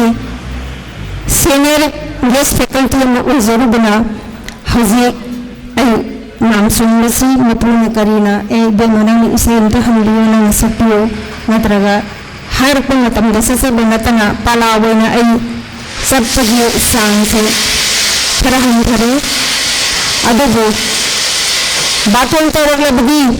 ꯑꯍꯜꯁꯨ ꯑꯣꯏꯁꯜꯂꯕꯅꯤꯅ ꯑꯩꯍꯥꯛ ꯏꯁꯥꯒꯤ ꯆꯍꯤ 65 ꯍꯦꯟꯖꯜꯂꯛꯑꯕꯅꯤ ꯑꯗꯨꯅ ꯌꯨꯅꯤꯚꯔꯁꯤꯇꯤꯗꯁꯨ ꯑꯩ ꯔꯤꯇꯥꯌꯔ ꯇꯧꯔꯛꯀꯗꯧꯔꯕꯅꯤ ꯑꯗꯨꯕꯨ ꯑꯩꯒꯤ ꯃꯈꯥꯗ ꯑꯩꯒꯤ ꯁꯪꯁꯊꯥꯟ ꯂꯩꯖꯔꯤꯕ ꯑꯁꯤꯗꯁꯨ ꯑꯉꯥꯡ ꯀꯌꯥ ꯄꯨꯊꯣꯛꯈ꯭ꯔꯦ ꯁ꯭ꯀꯣꯂꯥꯔ ꯀꯌꯥ ꯄꯨꯊꯣꯛꯈ꯭ꯔꯦ ꯇꯦꯂꯦꯟꯠꯀꯤ ꯃꯌꯥꯝ ꯑꯃ ꯑꯩꯒꯤ ꯃꯈꯥꯗ ꯁꯨꯄꯔꯚꯥꯏꯖꯔ ꯑꯣꯏꯔꯒ ꯃꯈꯣꯏꯒꯤ ꯔꯤꯁꯔꯁ ꯁ꯭ꯀꯣꯂꯔ ꯃꯌꯥꯝ ꯂꯩꯈ꯭ꯔꯦ ꯑꯗꯨꯅꯆꯤꯡꯕ ꯃꯌꯥꯝ ꯑꯁꯤ ꯇꯧꯔꯛꯄ ꯃꯇꯝꯗ ꯑꯉꯥꯡꯁꯤꯡꯗ ꯍꯪꯕꯗ ꯑꯩ ꯌꯥꯝꯅ ꯋꯥꯗꯦ ꯃꯔꯝꯗꯤ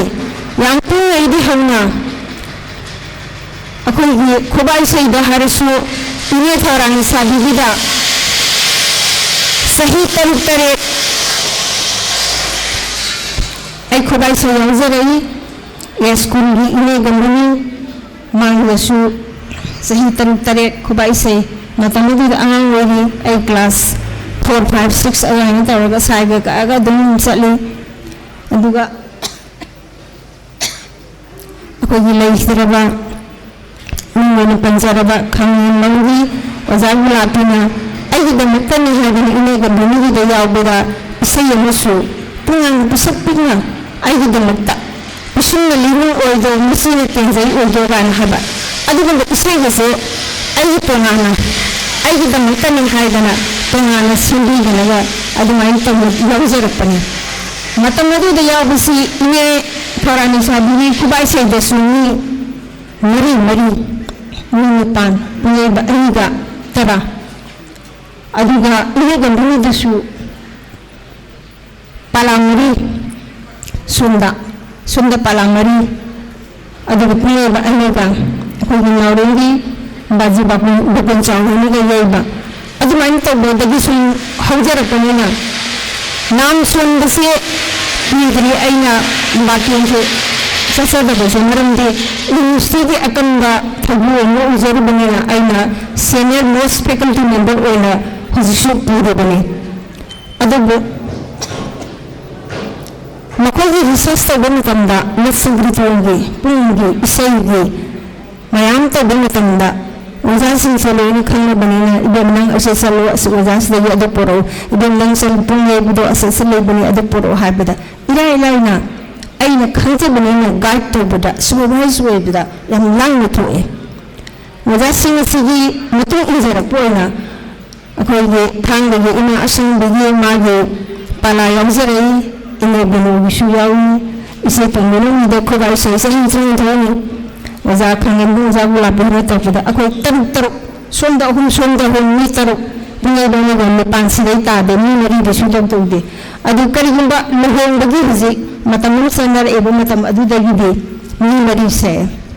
ꯄꯨꯡꯌꯩꯕ 2-3 ꯃꯃꯥꯡꯉꯩꯗꯗꯤ ꯑꯩꯈꯣই ꯎꯔꯤꯄꯣꯛꯇꯒ ꯁꯛꯄꯁꯦ ꯗꯨꯔꯒꯥꯒꯤ ꯂꯥꯏꯔꯦꯝꯕꯗꯒꯁꯦ ꯃꯤ 4 ꯃꯤ 9 10ꯗꯩ ꯁꯨꯡꯊꯥ ꯇꯥꯗꯦꯕ ꯂꯨꯍꯣꯡꯕ ꯁꯛꯑꯁꯨ ꯑꯗꯩ ꯐꯤꯔꯣꯏꯕꯨ ꯁꯛꯑꯁꯨ ꯈꯨꯕꯥꯛꯏꯕꯨ ꯁꯛꯑꯁꯨ ꯄꯤꯛꯏꯉꯩꯗꯒꯤ ꯌꯥꯎꯖꯔꯛꯄꯒꯤ ꯑꯩꯒꯤ ꯑꯦꯛꯁꯄꯤꯔꯤꯌꯦꯟꯁꯇꯨꯅꯤꯀꯣ ꯃꯌꯥꯝꯗ ꯑꯩꯅ ꯄꯥꯎꯗꯝꯖꯔꯤꯕꯁꯦ ꯑꯗꯨꯕꯨ ꯍꯧꯖꯤꯛꯇꯤ ꯏꯁꯥ ꯏꯁꯨ ꯂꯨꯍꯣꯡꯕ ꯐꯥꯎꯕꯗ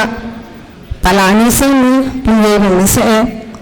ꯑꯗꯨꯒ ꯅꯥꯆꯣꯝꯗꯁꯨ ꯃꯣꯔꯦꯒꯤ ꯂꯩ ꯑꯃꯇ ꯂꯩꯔꯝꯕꯗꯨꯗ ꯃꯤꯗꯅ ꯍꯦꯛꯇ ꯅꯥꯆꯣꯝꯁꯦ ꯆꯕꯥꯛ ꯂꯥꯎꯅ ꯌꯦꯞꯁꯤꯜꯂꯒ ꯊꯦꯠꯄꯁꯨ ꯎꯅꯔꯦ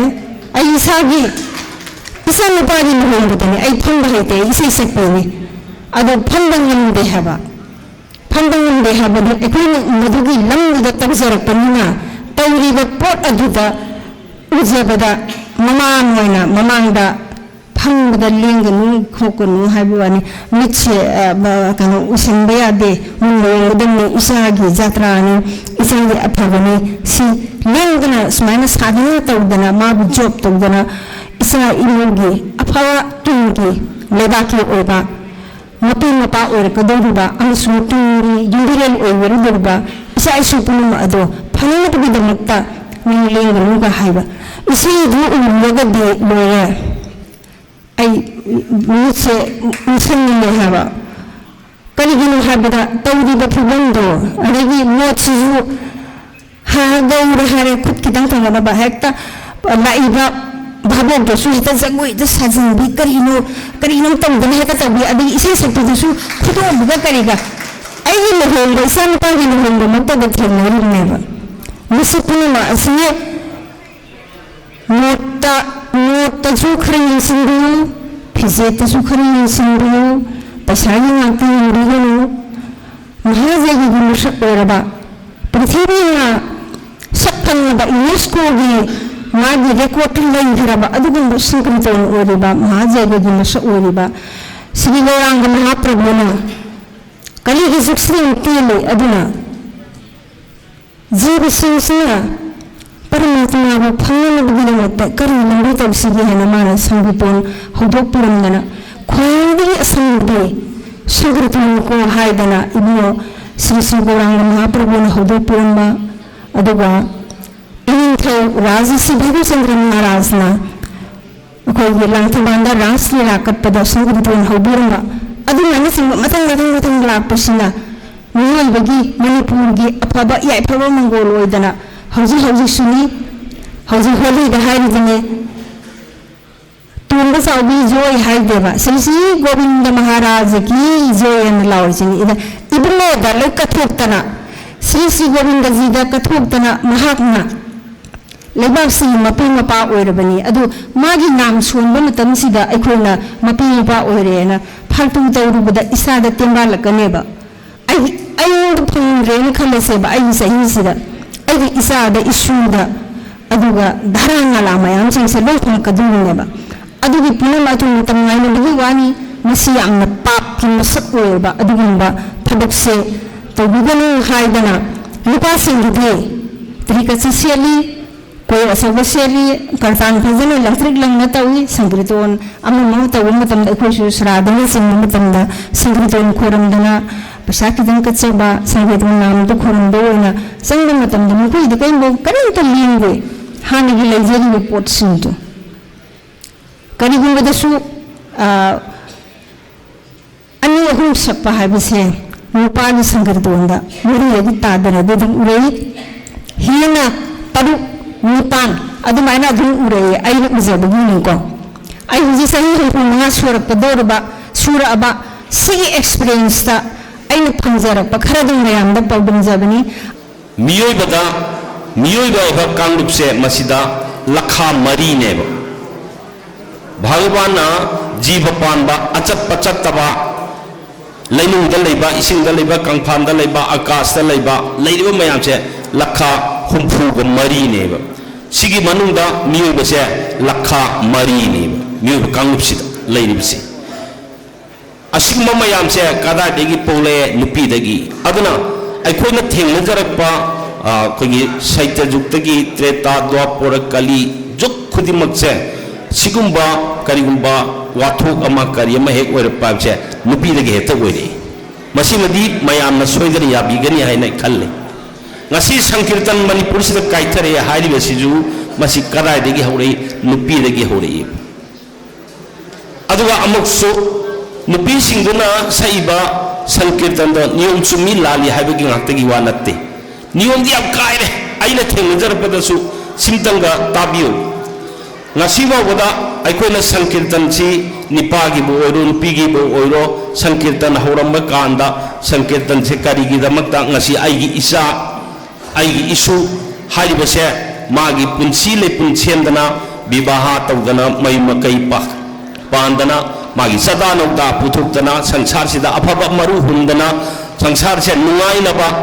लेरिबा पुनम मागी मतुंग तारकपदसु अफबा मंगोल ओइनबगी दमक्ता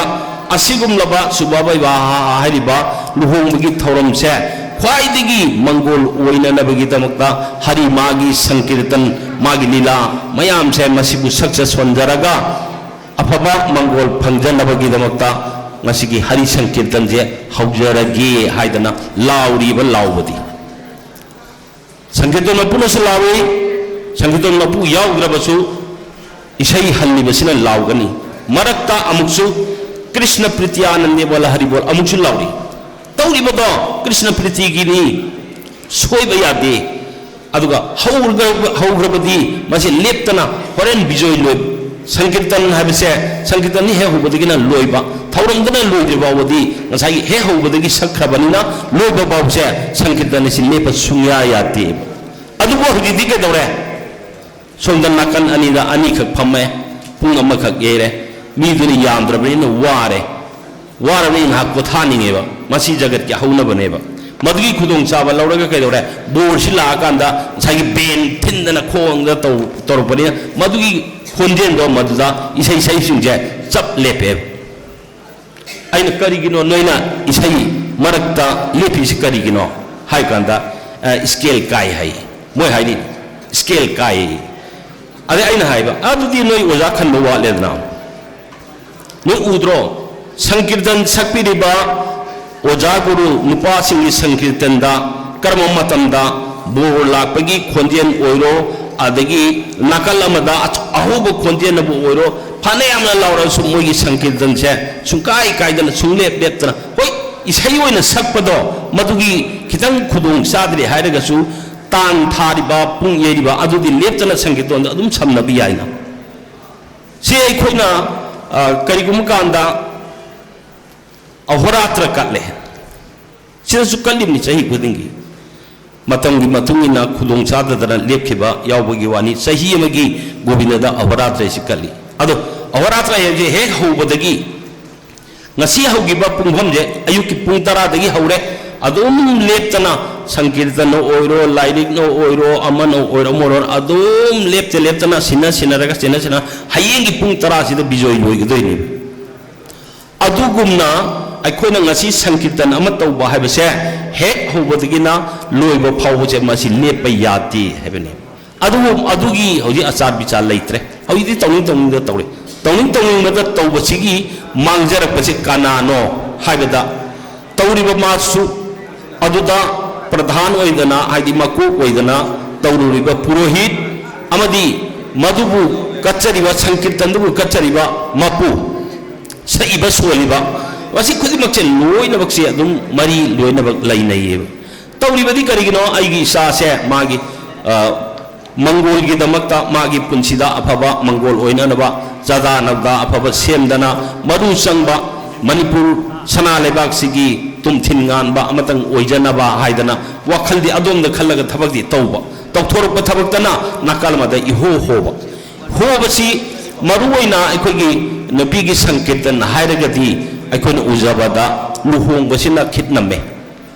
अदुगा सोरातदि नपीगी संकीर्तन सि आईगी ओइनदि आई उजद्री हाइबे तारे ngasi haubusi aduga piroi dagadi yawi nupi kogi phamsak oina tauba aduga lepasu yawi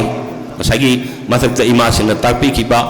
paladi masing taru koiraga taubi adumaina taubadi yawi adugu swaratadi harise amata taudri ngasi bawa udri oi oja guru singa sakpada mapung phaba kogi pala tara lepa oiro nipan lepa oiro trai thoi lepa oiro natragana pala nipan dang lepa oiro adumaina tauba aduga phamsakta tangai pharatragana manga asumaina taubadi yaweba adubu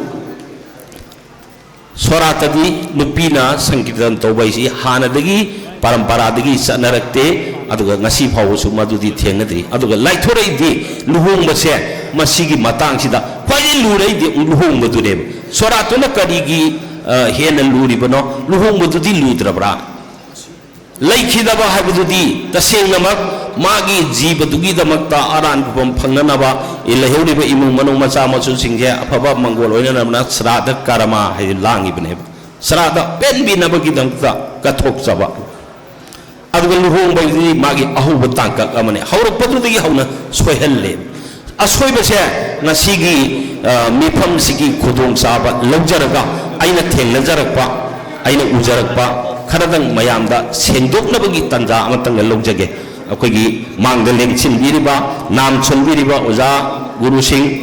शिष्य सिंह अमदी इमा सिंह दी हाय हायना ngसाइजु ताकपिगरे हौजिति क्या कन सत्रे याम चल्लिबसे नहा ओइदिबसिंगसिने नहा ओइसि पुन्ना ओजा गुरु लैरिसिदा खंगौगदमनि खंगनबा हंगदमनि थीगदमनि pot खुदिमकसे थीद्रदि मपुंग फाददि पंगदोक दोक्सनबो फत्ति ख्वाइदि सोइबसे Manipur दा लुहोंगबा number 1 सोइबसे लुहोंगबा लोबजे होबदगी कराइदगी ngasai sankirtondagi hona soire adui matung tarakbadadi ka dawrai nupa bolani adai bor tholani nupi tholani puja tawrani maduda tawriba puja sisu angak pa mawongda yam tawri adana manipur sida akoigi nupi isai sakpi sankirton tawbi ngahaktana masigi dos oina I haibasu haiman ba thokani na laweba ai maduda tawriba purohit oiriba samnada brahman oiriba magi su asoiba mayam malai masisu akoina ai ngasi media gi kano su yawbonina media gi through sida machimatanga sengdokchari niti niyom chumna संकल्प तौदना लुहोंग बगी सुख सोन बसे मसी पांगथोक PU अदुग लोइनना ngसाइगी मथक्तसु अखोइगी सेमा अनोना तापिखरे संकीर्तन अखोइगी मयाई हाइबा तारेने असिगी मनुंगदा तौबा याबा यादबा हाइदना खाइरमी हौजिता अदुगी मेरा बिदिसे लैतबगुमना तौरेबा से इसै सकपी अमनासु से कनागुमा अमा नुपी ओइरो नुपी ओइरगदि अमरोम द खरा फारे नुपा अमा संगे ओजा अमा संगे मदुदा असागी पैसा अमा हपगा क्वा तांगा मे त लानबा क्वा लानबदुनी ख्वाइदगी नंबर 1 फत्रिबसी मसिगी असोइबदु हाइजरकेबा अदगी मसि मसु लेरे अदगी नुपी सिना लैसि कोइरे मरम याम लैरे को लै तरेल कोइरि सिगी मरम लै परेंग अनि हुई सिगी मरम अमा बोर्न हल्लगा मु हुई सिगी मरम गासि तोंगान तोंगान बे याम लैग्रे मसि ngasi si di matang kitang chapatre na lawjare asumaina nupi sina kaina sina magi mapuroiba sikana no aigi dadi aigi isani aigi isuni aigi maruki masani adubu kaina oiriba nupi dugi mangonda leiriba habanadi adugu nipa se abhaba oigera fatabo oigera sabha mayaida maya mamangsida mabu sampradana suwabi bahai do pangthokpa taragadi mahak se magidi khwaidigi athoiba isor nei magi matung illaga mahakna sadana uda puthora kadori bani khwaidi maru se usagi nupi du ne adu nupi du na kari tawre mana di khangja ponte ko kaina aduna di nupi du na di karim da khang ponte ba ma di se kana gu mamu di hoi खोगी कनोदा university दा तमदना जगोगी करिगी saggy अतौब कांगबु दिदी सभा मयाइदा संगजी कैसुबुदी खलंदबि याय कनागुम innocent person करिमदा खंगदब अमनागा सभा मयाइ संगजी काइनादो मक्लाक नि एगा अदुम तौब यावरिमनि अहान बसंगपा इसै सपि ओरसु सोइदा मक्लाक नि अंगोनी करिगिनो सभागी मगुंदु सभादुदा लेरिबा गुनसे अदुग्यामना मगुन लेरिबा मफमदो मधुदा तौब याबा यादबा हाइदना लाई गुरुजोन सिंह कागा थमम पोचे मसी लोइनबक भायोलेट तौब थुगाइरे हौजिक्सी मथक्ता संकीर्तन ने होना कारपदुना काइसे मथक मथक लोइनबक काइरि करिबु काइरे हाइरिबा काइना सिना लै परेंगसी पाइरगा बोसिदा हुकदोइनी मागी इष्टदेवता ईश्वरनी हाइरिबा मंगोंदा दान तौरगदिबा द लै परेंग से बोर सेनरीबसिना पुसल्लागा काइना सेनरीबिसिना करीमु हाइरे लै परेंग से लाइबा कलोई ꯀꯩꯝꯇ ꯈꯪꯗꯕꯅꯤꯅ ꯀꯩꯅꯥꯗꯨꯅꯗꯤ ꯍꯥꯏꯔꯕꯅꯤꯅ ꯂꯥꯏꯕꯛ ꯀꯠꯂꯦ ꯂꯩ ꯄꯔꯦꯡꯁꯦ ꯂꯩ ꯁꯣꯛꯑꯒ ꯂꯥꯏꯕꯛ ꯀꯠꯂꯤꯅꯤꯀꯣ ꯃꯥꯅ ꯂꯩꯗꯨ ꯃꯔꯥꯏꯕꯛ ꯀꯠꯂꯨꯔꯕ ꯑꯣꯏꯕꯅꯤꯅ ꯂꯩꯗꯨ ꯀꯔꯤ ꯇꯥꯔꯒꯦ ꯅꯤꯃꯜꯂ ꯇꯥꯗ꯭ꯔꯣ ꯀꯔꯤꯒꯨꯝꯕ ꯁꯪꯀꯤꯔꯇꯟ ꯑꯃ ꯀꯔꯤꯒꯨꯝꯕ ꯐꯪꯁꯟ ꯑꯃꯒꯤ ꯂꯩ ꯆꯟꯗꯣꯟ ꯂꯥꯛꯄ ꯃꯇꯝꯗ ꯂꯩ ꯆꯟꯗꯣꯟ ꯑꯣꯏꯔꯤꯕ ꯂꯩꯗꯨꯗꯒꯤ ꯂꯩ ꯑꯃ ꯂꯧꯔꯒ ꯂꯩꯗꯨꯅ ꯋꯥꯎꯕ ꯆꯟꯗꯣꯟꯗꯨꯗ ꯁꯣꯛꯅꯗꯦꯕ ꯈꯨꯅꯤꯡ ꯊꯧꯖꯤꯟꯅ ꯁꯣꯛꯑꯒ ꯄꯨꯟꯁꯤꯜꯂꯒ ꯑꯩꯅ ꯃꯗꯨ ꯂꯧꯖꯩꯑꯕ ꯑꯩꯒꯤ ꯂꯥꯏꯕꯛꯇ ꯁꯣꯛꯎꯕ ꯆꯟꯗꯣꯟꯗꯣ ꯂꯩ ꯆꯟꯗꯣꯟ ꯍꯥꯞꯄꯤꯕ ꯄꯥꯊꯗꯨꯗ ꯑꯃꯣꯠꯅꯗꯤ ꯍꯟꯖꯟꯅꯗꯦꯕ ꯍꯟꯖꯜꯂꯗꯤ ꯃꯗꯨ ꯂꯨꯈꯥꯛ ꯆꯤꯡꯉꯦ ꯍꯥꯏꯔꯤꯅꯦꯕ ꯑꯗꯨ ꯃꯥꯒꯤ ꯏꯁꯣꯔꯣꯔꯤꯕ ꯃꯄꯨꯔꯣꯏꯕ ꯑꯣꯏꯒꯗꯧꯔꯤꯕ ꯍꯨꯛꯀꯗꯧꯔꯤꯕ ꯃꯥꯒꯤ ꯄꯨꯟꯁꯤ ꯂꯩꯄꯨꯟ ꯁꯦꯝꯒꯗꯧꯔꯤꯕ ꯑꯗꯨꯒꯨꯝꯕ ꯃꯄꯨꯔꯣꯏꯕꯗꯨꯗ ꯍꯨꯛꯀꯗꯧꯔꯤꯕ ꯂꯩ ꯄꯔꯦꯡꯗꯣ ꯃꯥꯅ ꯍꯥꯟꯅ ꯁꯣꯛꯑꯒ ꯃꯥꯒꯤ ꯑꯣꯏꯔꯕ ꯃꯥꯒꯤ ꯂꯨꯈꯥꯛ ꯇꯥꯔꯦ ꯍꯥꯏꯕꯅꯤꯗ ꯑꯩꯅ ꯍꯥꯏꯕꯅ ꯂꯨꯈꯥꯛꯇꯣ ꯃꯗꯨ ꯄꯥꯏꯔꯒ ꯃꯥꯅ ꯕꯣꯔꯗꯨꯗ ꯍꯨꯛꯑꯅꯦꯕ ꯈ꯭ꯋꯥꯏꯗꯒꯤ ꯍꯥꯟꯅ ꯁꯣꯏꯕ ꯅꯝꯕꯔ 1 ꯅꯨꯄꯤꯗꯨꯅ ꯅꯨꯄꯥꯁꯤꯗ ꯂꯨꯈꯥꯛ ꯄꯤꯖꯕ ꯍꯧꯈ꯭ꯔꯦ ꯑꯗꯨꯒꯗꯤ ꯅꯨꯄꯥꯗꯣ ꯃꯇꯧ ꯀꯔꯝꯅ ꯆꯥꯎꯈꯠꯄ ꯑꯣꯏꯔꯛꯀꯅꯤ ꯑꯅꯤꯁꯨꯕ ꯑꯁꯣꯏꯕ ꯑꯃꯅ ꯂꯩ ꯄꯔꯦꯡꯁꯤ ꯍꯨꯛꯄ ꯂꯣꯏꯔꯀꯥꯟꯗ ꯀ꯭ꯋꯥ ꯇꯥꯡꯒ ꯑꯃꯈꯛ ꯄꯤꯔꯤꯌꯦ ꯕꯣꯔ ꯁꯦꯟꯅꯕꯗꯨꯅ ꯑꯗꯨꯒ ꯉꯁꯥꯏꯒꯤ ꯅꯨꯄꯤꯁꯤꯅ ꯕꯣꯔꯁꯤꯗ ꯑꯃꯨꯛ ꯀ꯭ꯋꯥꯁꯤꯃ ꯑꯃꯨꯛ ꯂꯥꯜꯂꯤ ꯁꯚꯥ ꯃꯌꯥꯏꯗꯅꯦ ꯀ꯭ꯋꯥ ꯂꯥꯟꯕ ꯌꯥꯗꯦ ꯅꯨꯄꯤꯅ ꯑꯗꯨꯅꯤꯀꯣꯉꯁꯥꯏ ꯑꯣꯖꯥ ꯉꯁꯥꯏ ꯇꯥꯛꯄꯤꯈꯤꯕꯗꯣ ꯑꯩꯒꯤ ꯍꯦꯛ ꯑꯣꯖꯥ आदि गुरु ओरिबो ओजादो संकीर्तन लेंसल्लप मतमदा क्वा तांगदो मदु ओजादुद लानबे यादे ताकपिखि मसी याम चुम्मबने करिगुंबा इसै सैसिना नुपा ओरगदि ओजादो अदु लाबसु अदुगा ओजादु केंगबा नुपी ओरबसु नुपादुना क्वा लानबदुदि अकाइबा लैतेबा नुपीगा नुपागा खेनबा खरा लೈ अदुना नुपीदुना इसै सैबा नुपीदुना ओजादुदा क्वा लानबबो यादे बनेबा कराइदा याय सभादुगी मपानदा याय तो अदुना लाइरिंगना हाइरिबा विवाहगी मतमदा लोरप कांदा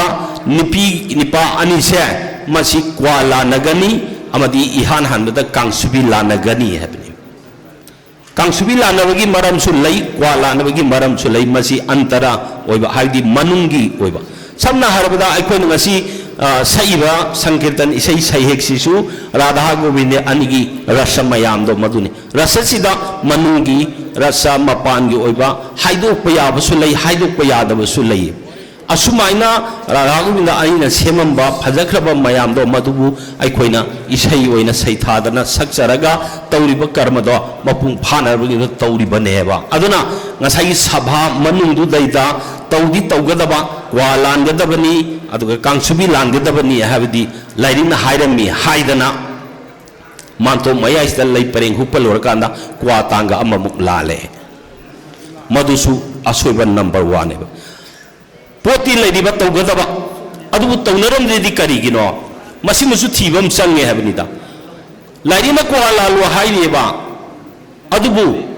चटनबीदा मानतो मयाइदा काइनादुनदि बोर्ड क्वा लानबा यादे कराइदा लानगनी मसी लाइफते याउरिबनेबा ग्रे मध्ये युंगी मयाइदने क्वागा कांगसुबीगा लालू हाइरिने मसी अमुक थुगाइरगा मानतो मयाइसदा क्वा लाले अदु ओरगदी माना खंजद्रिबा नुपीदो काइनादो खंगबा बो सेनरिबा काइना सेनरिबा अनिदुना नमदना माचे मोरो हाइना कोबदो मदुदा चिंथबीरे हाबिनेबा मागी पुंसीदो फत्तबा खोगी फजदो वाहिनी माचे ओरकदबसे अदुंबा फत्तबा मागी साजत लिचत चटकदबदो मदुदो ओइन सिंथबीरेबा अदुना सोइरिबसे नंबर 1 ngसागी संकीर्तनदगी हौना सोइरपदुना विवाहगी सोनबदगी हौना सोइरे अदुगी मतंगदा बोर सेनरिबा काइना सेनरिबा मपुंग फाना सोइरपदुना मरम ओरगा मखोइ अनिना पोलपा मचा मसुदो मदुदा अदुमक सोइरकपा अदुनदी धर्मबु लंघोन तरोकपा चन लोचत कायरकपा इपा इपु मसक खंगक्तबा इमा इपा मसक खंगक्तबा इसिन इनाव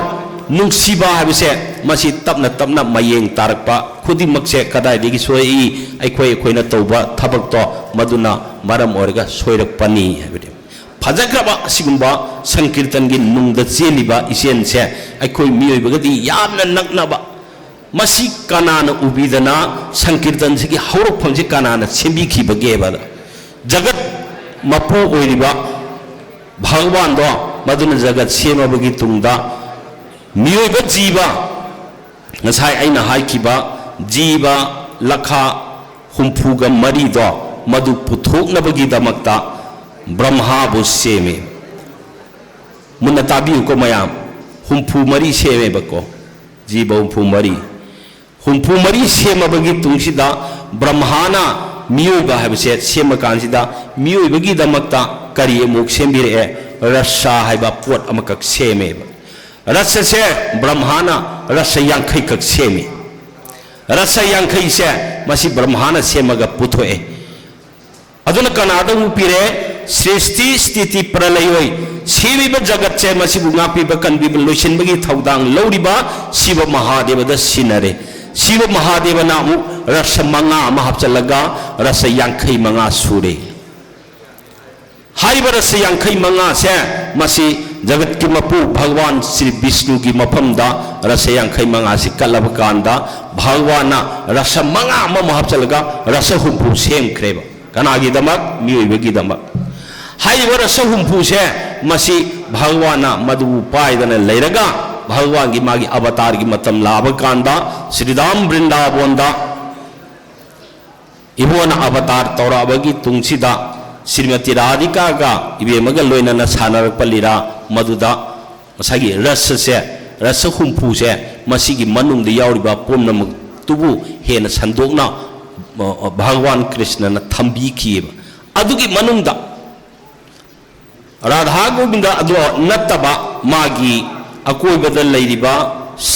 खोगी सखी निपान ललिता विशाखा चित्रा चंपकलता तुंग विद्या इंदुरेखा रंग देवी सुदेवी हाइबा सखी निपान सिगी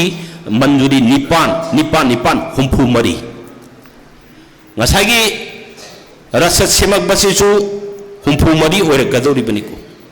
जीवसु हुंफु मरी सेमख्रे अदुगा हौजिक सखी निपान हुंफु मरी अदुरगदी रसा अममतंग ओरगसु मसी सुननबा हाइदना भगवान श्री कृष्णना भगवान लैसेमना मधुबु फोंदो पिरेबा पुथो पिरेबा रस हुंफुदो मधुदा रूप मंजूरी रसा हाइबा अमा अदुगा बेनु मंजूरी रसा हाइबा अमा लीला मंजूरी रसा हाइबा अमा रस मंजूरी रसा हाइबा अमा रस मरी से भगवान कृष्णन हपचिलगा रस हुंफु मरी पुथो किए रस हुंफु मरी सिगा लोइनरगा मसागी सखी मंजूरी हुंफु मरी से मसीना भक्त ओइना कलिजुगसिदा श्री गौरांग की परिषद अवतार तौरगा रस हुंफु मरी के लोइनर अवतार तौरे हाइरिबा रस हुंफु मरी से अमत कायदना मणिपुर सना लेबाक्सिदा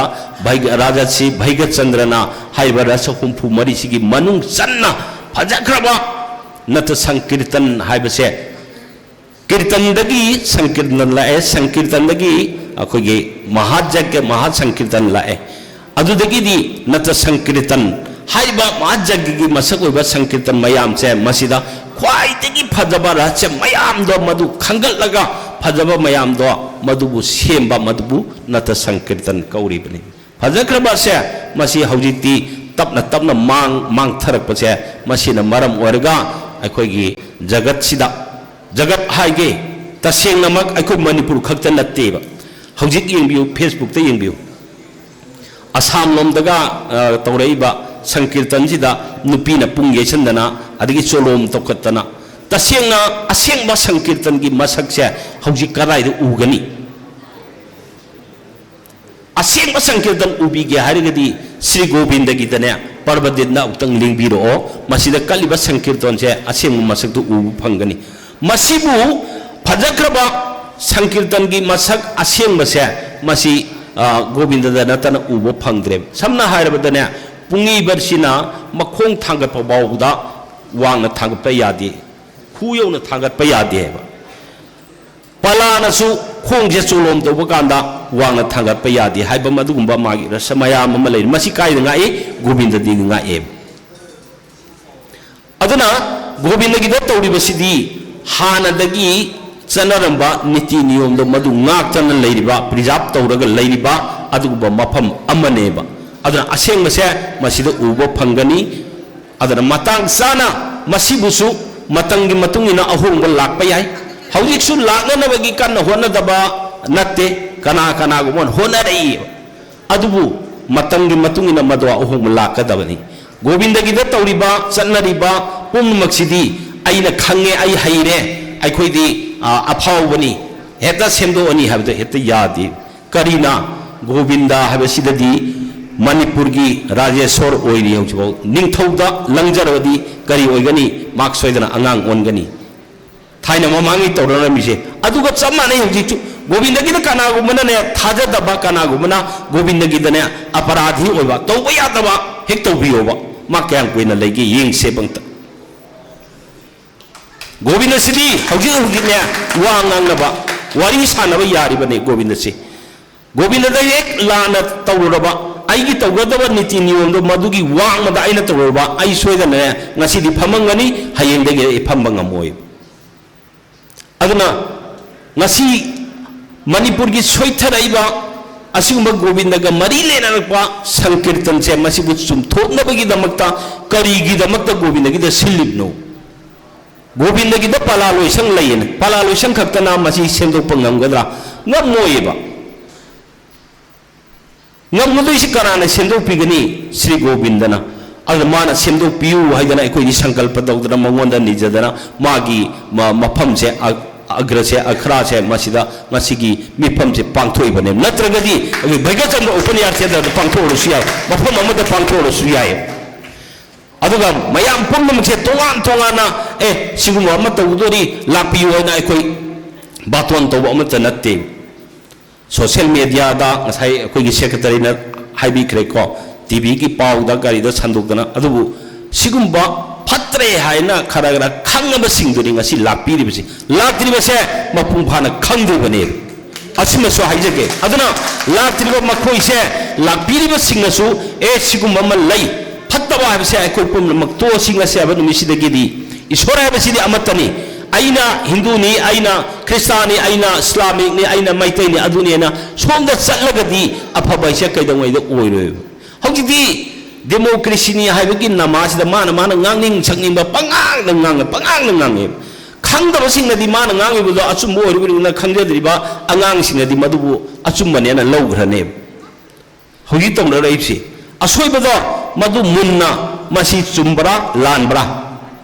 aina masi hairuraga kanada masi afabo erkani natragana afadabo erkada masi wa khallaga madu mayam da phongdo kadabane ba aina phongdok ningi haidana aigi simban da leiba wahi khara hekta mayam da pangai da haraga aina lairik tawrimne na laik tawre haidana heta mari su leina da pangai da haraga mi dugi nimitugi mi singdugi pungning do khara sumna na bagi da mag tawbududi ma pap ki masak ne ba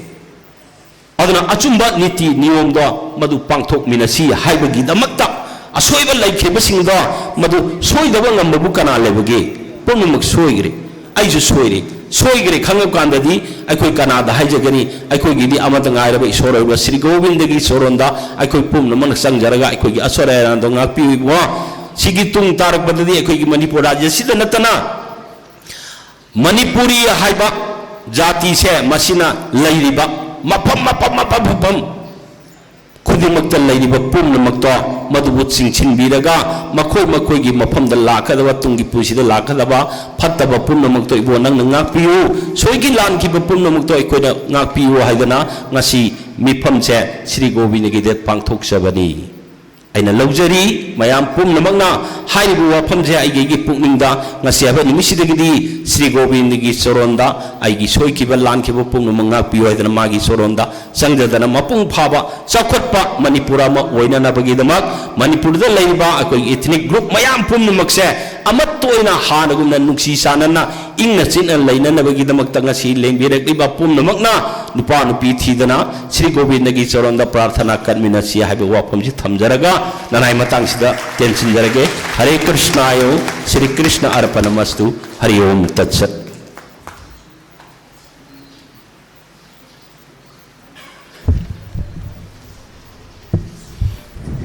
aigabu hainingai naitna thagat sari mathang sidi akoigi hana parampara dagi leraklaba aduga ngasi mayamgi मिफम असिदा अनौब खरा हापचन जरगा अखोगी होंगलक्लिबसिदा करी करी tꯧba yai yade haibana singba aikoigi warol khatang thamjariba aikoigi rule haitare sangiton gi awatpa mayam amadi yauri bani adubu mayam gi punbagi tanja loroga aikoigi satnagadaba kanglon khara makhai hana ojajing na thambiramba अखोई अनौबा भापता हप्सन बनते अखोई ना पक्षम सेमजन बनते हाना जिंगी लाइरंबा lyric ओजागु जिंग थंबिरंबा सेमबिरंबा कोनुंग सलंबा सनरंबा ngaklamबा परंपरा दु अखोई अमुहुंग नहुंगना मयाम जिदैदा सनजी दगी कोनुंग सनबना अमा लेकाई खुलक्ता सनबना अमा हाइबदुसु लेकाई खुलक्ता सनबदुसु पलामरी दगी सैसप्पा मरी पुंगैबानी हाइबसी दुम तरुक ओंखलंगब सुनबदी दुम तौबियोना हाइजगे अदुगा अखोइगी अचुमबदुदी दुम जुम्बुसु कलगदी मही फंगनी सोलिबसिसु ताजरिबसिसु पनुमक मही फंगिनसी हाइजगे अदुगा अखोइगी काइबसिदगी मेखलंगबा तमना तमना मेखलंगबगी दमग तंजा लौबोइना अखोइ पुंग अनि सई सप्पा मरी नुपीसु निपासु सी मरमदा अखोइगी खरा हपचनजबा वारोन कोई जाना बताब से मैं आमांग थंबीना बा सेक्रेटरी पलालोई संघी सेक्रेटरी यामा शांति कुमार को कौतुक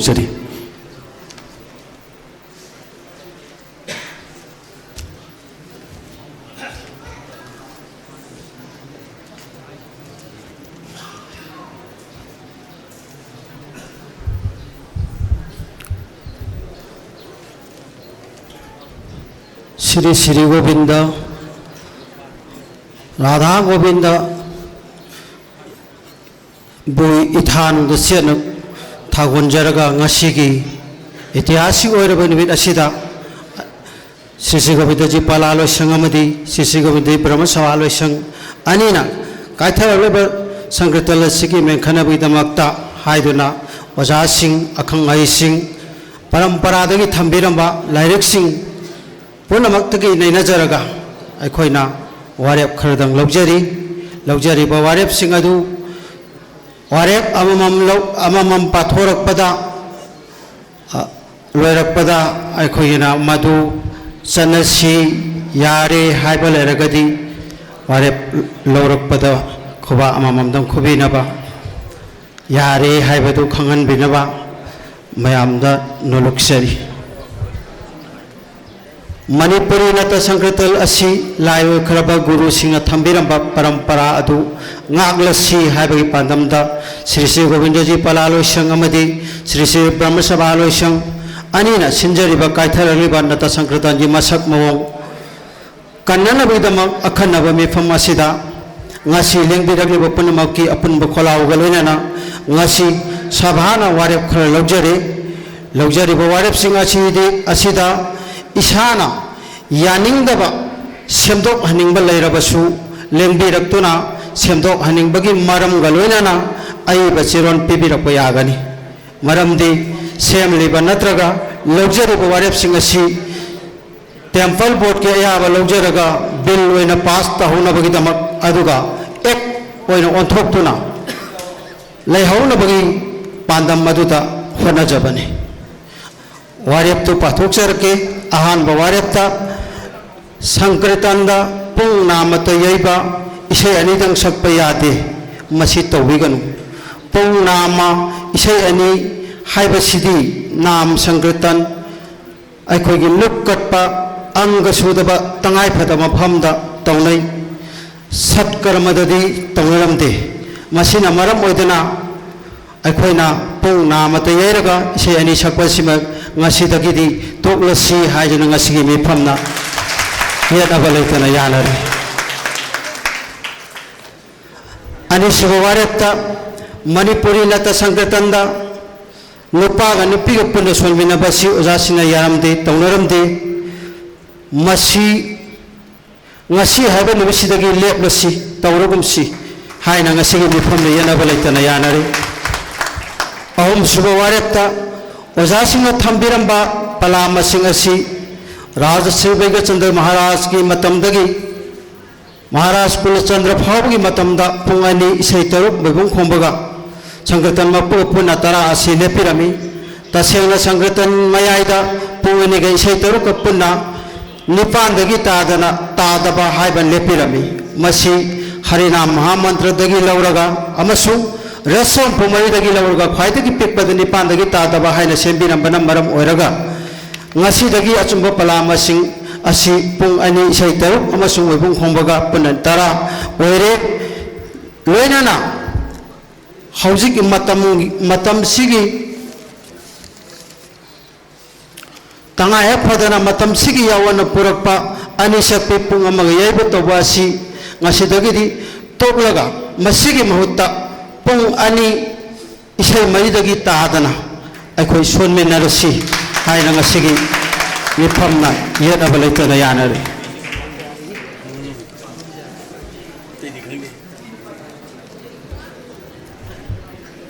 मरीसब वारेपता मणिपुर की लाई ओख्रबा इनिंगथौसिंग अमदी ओजासिंगना लुहोंगद फमसक सेबिरमदे थंबिरमदे मरमदी लुहोंगदब बोर कैरा अनिगी अफब मंगोन पिबिनबा अफब मचा मसु लेजनबा पुंसी नुंसांगना नुआय याइफना पंच लेननबगदमक्ता पंचदेवता पूजा तौजरगा बोर कैना अनिगी Paron पुरोन कोथजदुना अफबा ngakta oinaba nijabaga loinana pangthokleba satkaramu asida sankirtan gi krom niyom chumna sondaba yadaba maram leibana luhongbada phamsa asi sembiramde aduna ngasidagi luhongbada phamsak tawrogumsi haina ngasigi mifamna yanaba leitana yana mangasaba warepta sradha karama amasu sambatsarik sradha phiroi asina singbada पुंगनी से तरु मैबुंग खोंबगा संगठन मपु पुना तरा लेवलगा संगठन नियम चुमना संपूर्ण ओइना महत जैगा कच्चरबदी लैखिद्रब आत्मा अदुना परमात्मा अद तिंजदुना कच्चरब युंबु नाम सोनबिरिब ओजा सिंह अमदी नाम ताबिरिबा पुंगनमकी अफब ओइ हाइना ओजा सिंह थंबिरम मरमना नियम चुमनन संगठन कटबियु सरादा फिरोई जगगुंबद कनागुमन ngamjadaba lejadabana maram oiraga tangai phadana sonba tarabadi pung aniga isai ahumga moibung phongbaga taruk asi asina phamlaga sonba simadi ojasingna kupna khanara matungda yahan birami adubu saisak ani asi khenabagi khenaba khangna nam sonbi ojasingna nam sonminarasi haina ngasigi mipamna yenaba leitana yanare taruk subawaretta Manipuri नत संगठन सैसक खुदिंगदा पुंग खक्तमक येबिगदबनी मसिदा खोन चिंब पुचिंदुना येबे यादे फमलग सकपा संगठन अदु फमलग अदुम लोइबो फावबो सकपियु मरकता लेखलग सकपा सोनबा यादे हाइना ngasiगी मिफमना येनबा लेतना यानरे तेरेसुबा अरोइबो वारेपता मणिपुरी नत संगठन की फजख्रबा चना कांगलोन कायबे यादबा महत जैगा की मसक असिदा अतोप म्यूजिक जंत्रन चिंग पुचिंदुना सकपा सोनबासी तौबिगनु मसिना मालेम के लेबाक सिंग अवांब थाकता इकाय खुमनबिरिबा नत संगठन की मगुन हंथनबद नतना अदुकी मतिक अकायबा ओय मरम मसिना मणिपुरी नत संगठन दा अतोप music जंत्रन चिंगबा ngasi yahol rosi haina ngasigi mifamna yanaba leitana yanare hairiba ngasi palaloi sang amadi brahma sabha loi sangna kupna khanajaraga ngasigi tinbiriba oja sing session ima oja ima ekoi ining thau punamaktage ayaba lojaraga aikoina ngasi lepsere ware basi ngasi dagi sanaba haurasi Shri Shri Govind जा अखोई संगदुना ngasidagiदी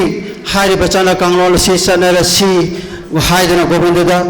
पुनः प्रार्थना तो मिनरसी हाइजबगलोइना ngasiगी वारे मसी luxury अरोबदा अखोईगी लेबाक सिगी inning थौ मिंगोइन हंगचरबदा श्री लेसेम्बा सना जावबा होनरेबल MP राज्य सभा गवर्नमेंट ऑफ इंडिया इनिंग थौहु ननाय एखोइना ngasiगी वारे बसी ngasiदगी चनबा हौरे हाइबसिदं लावथोक पिरमनबा हंगचरी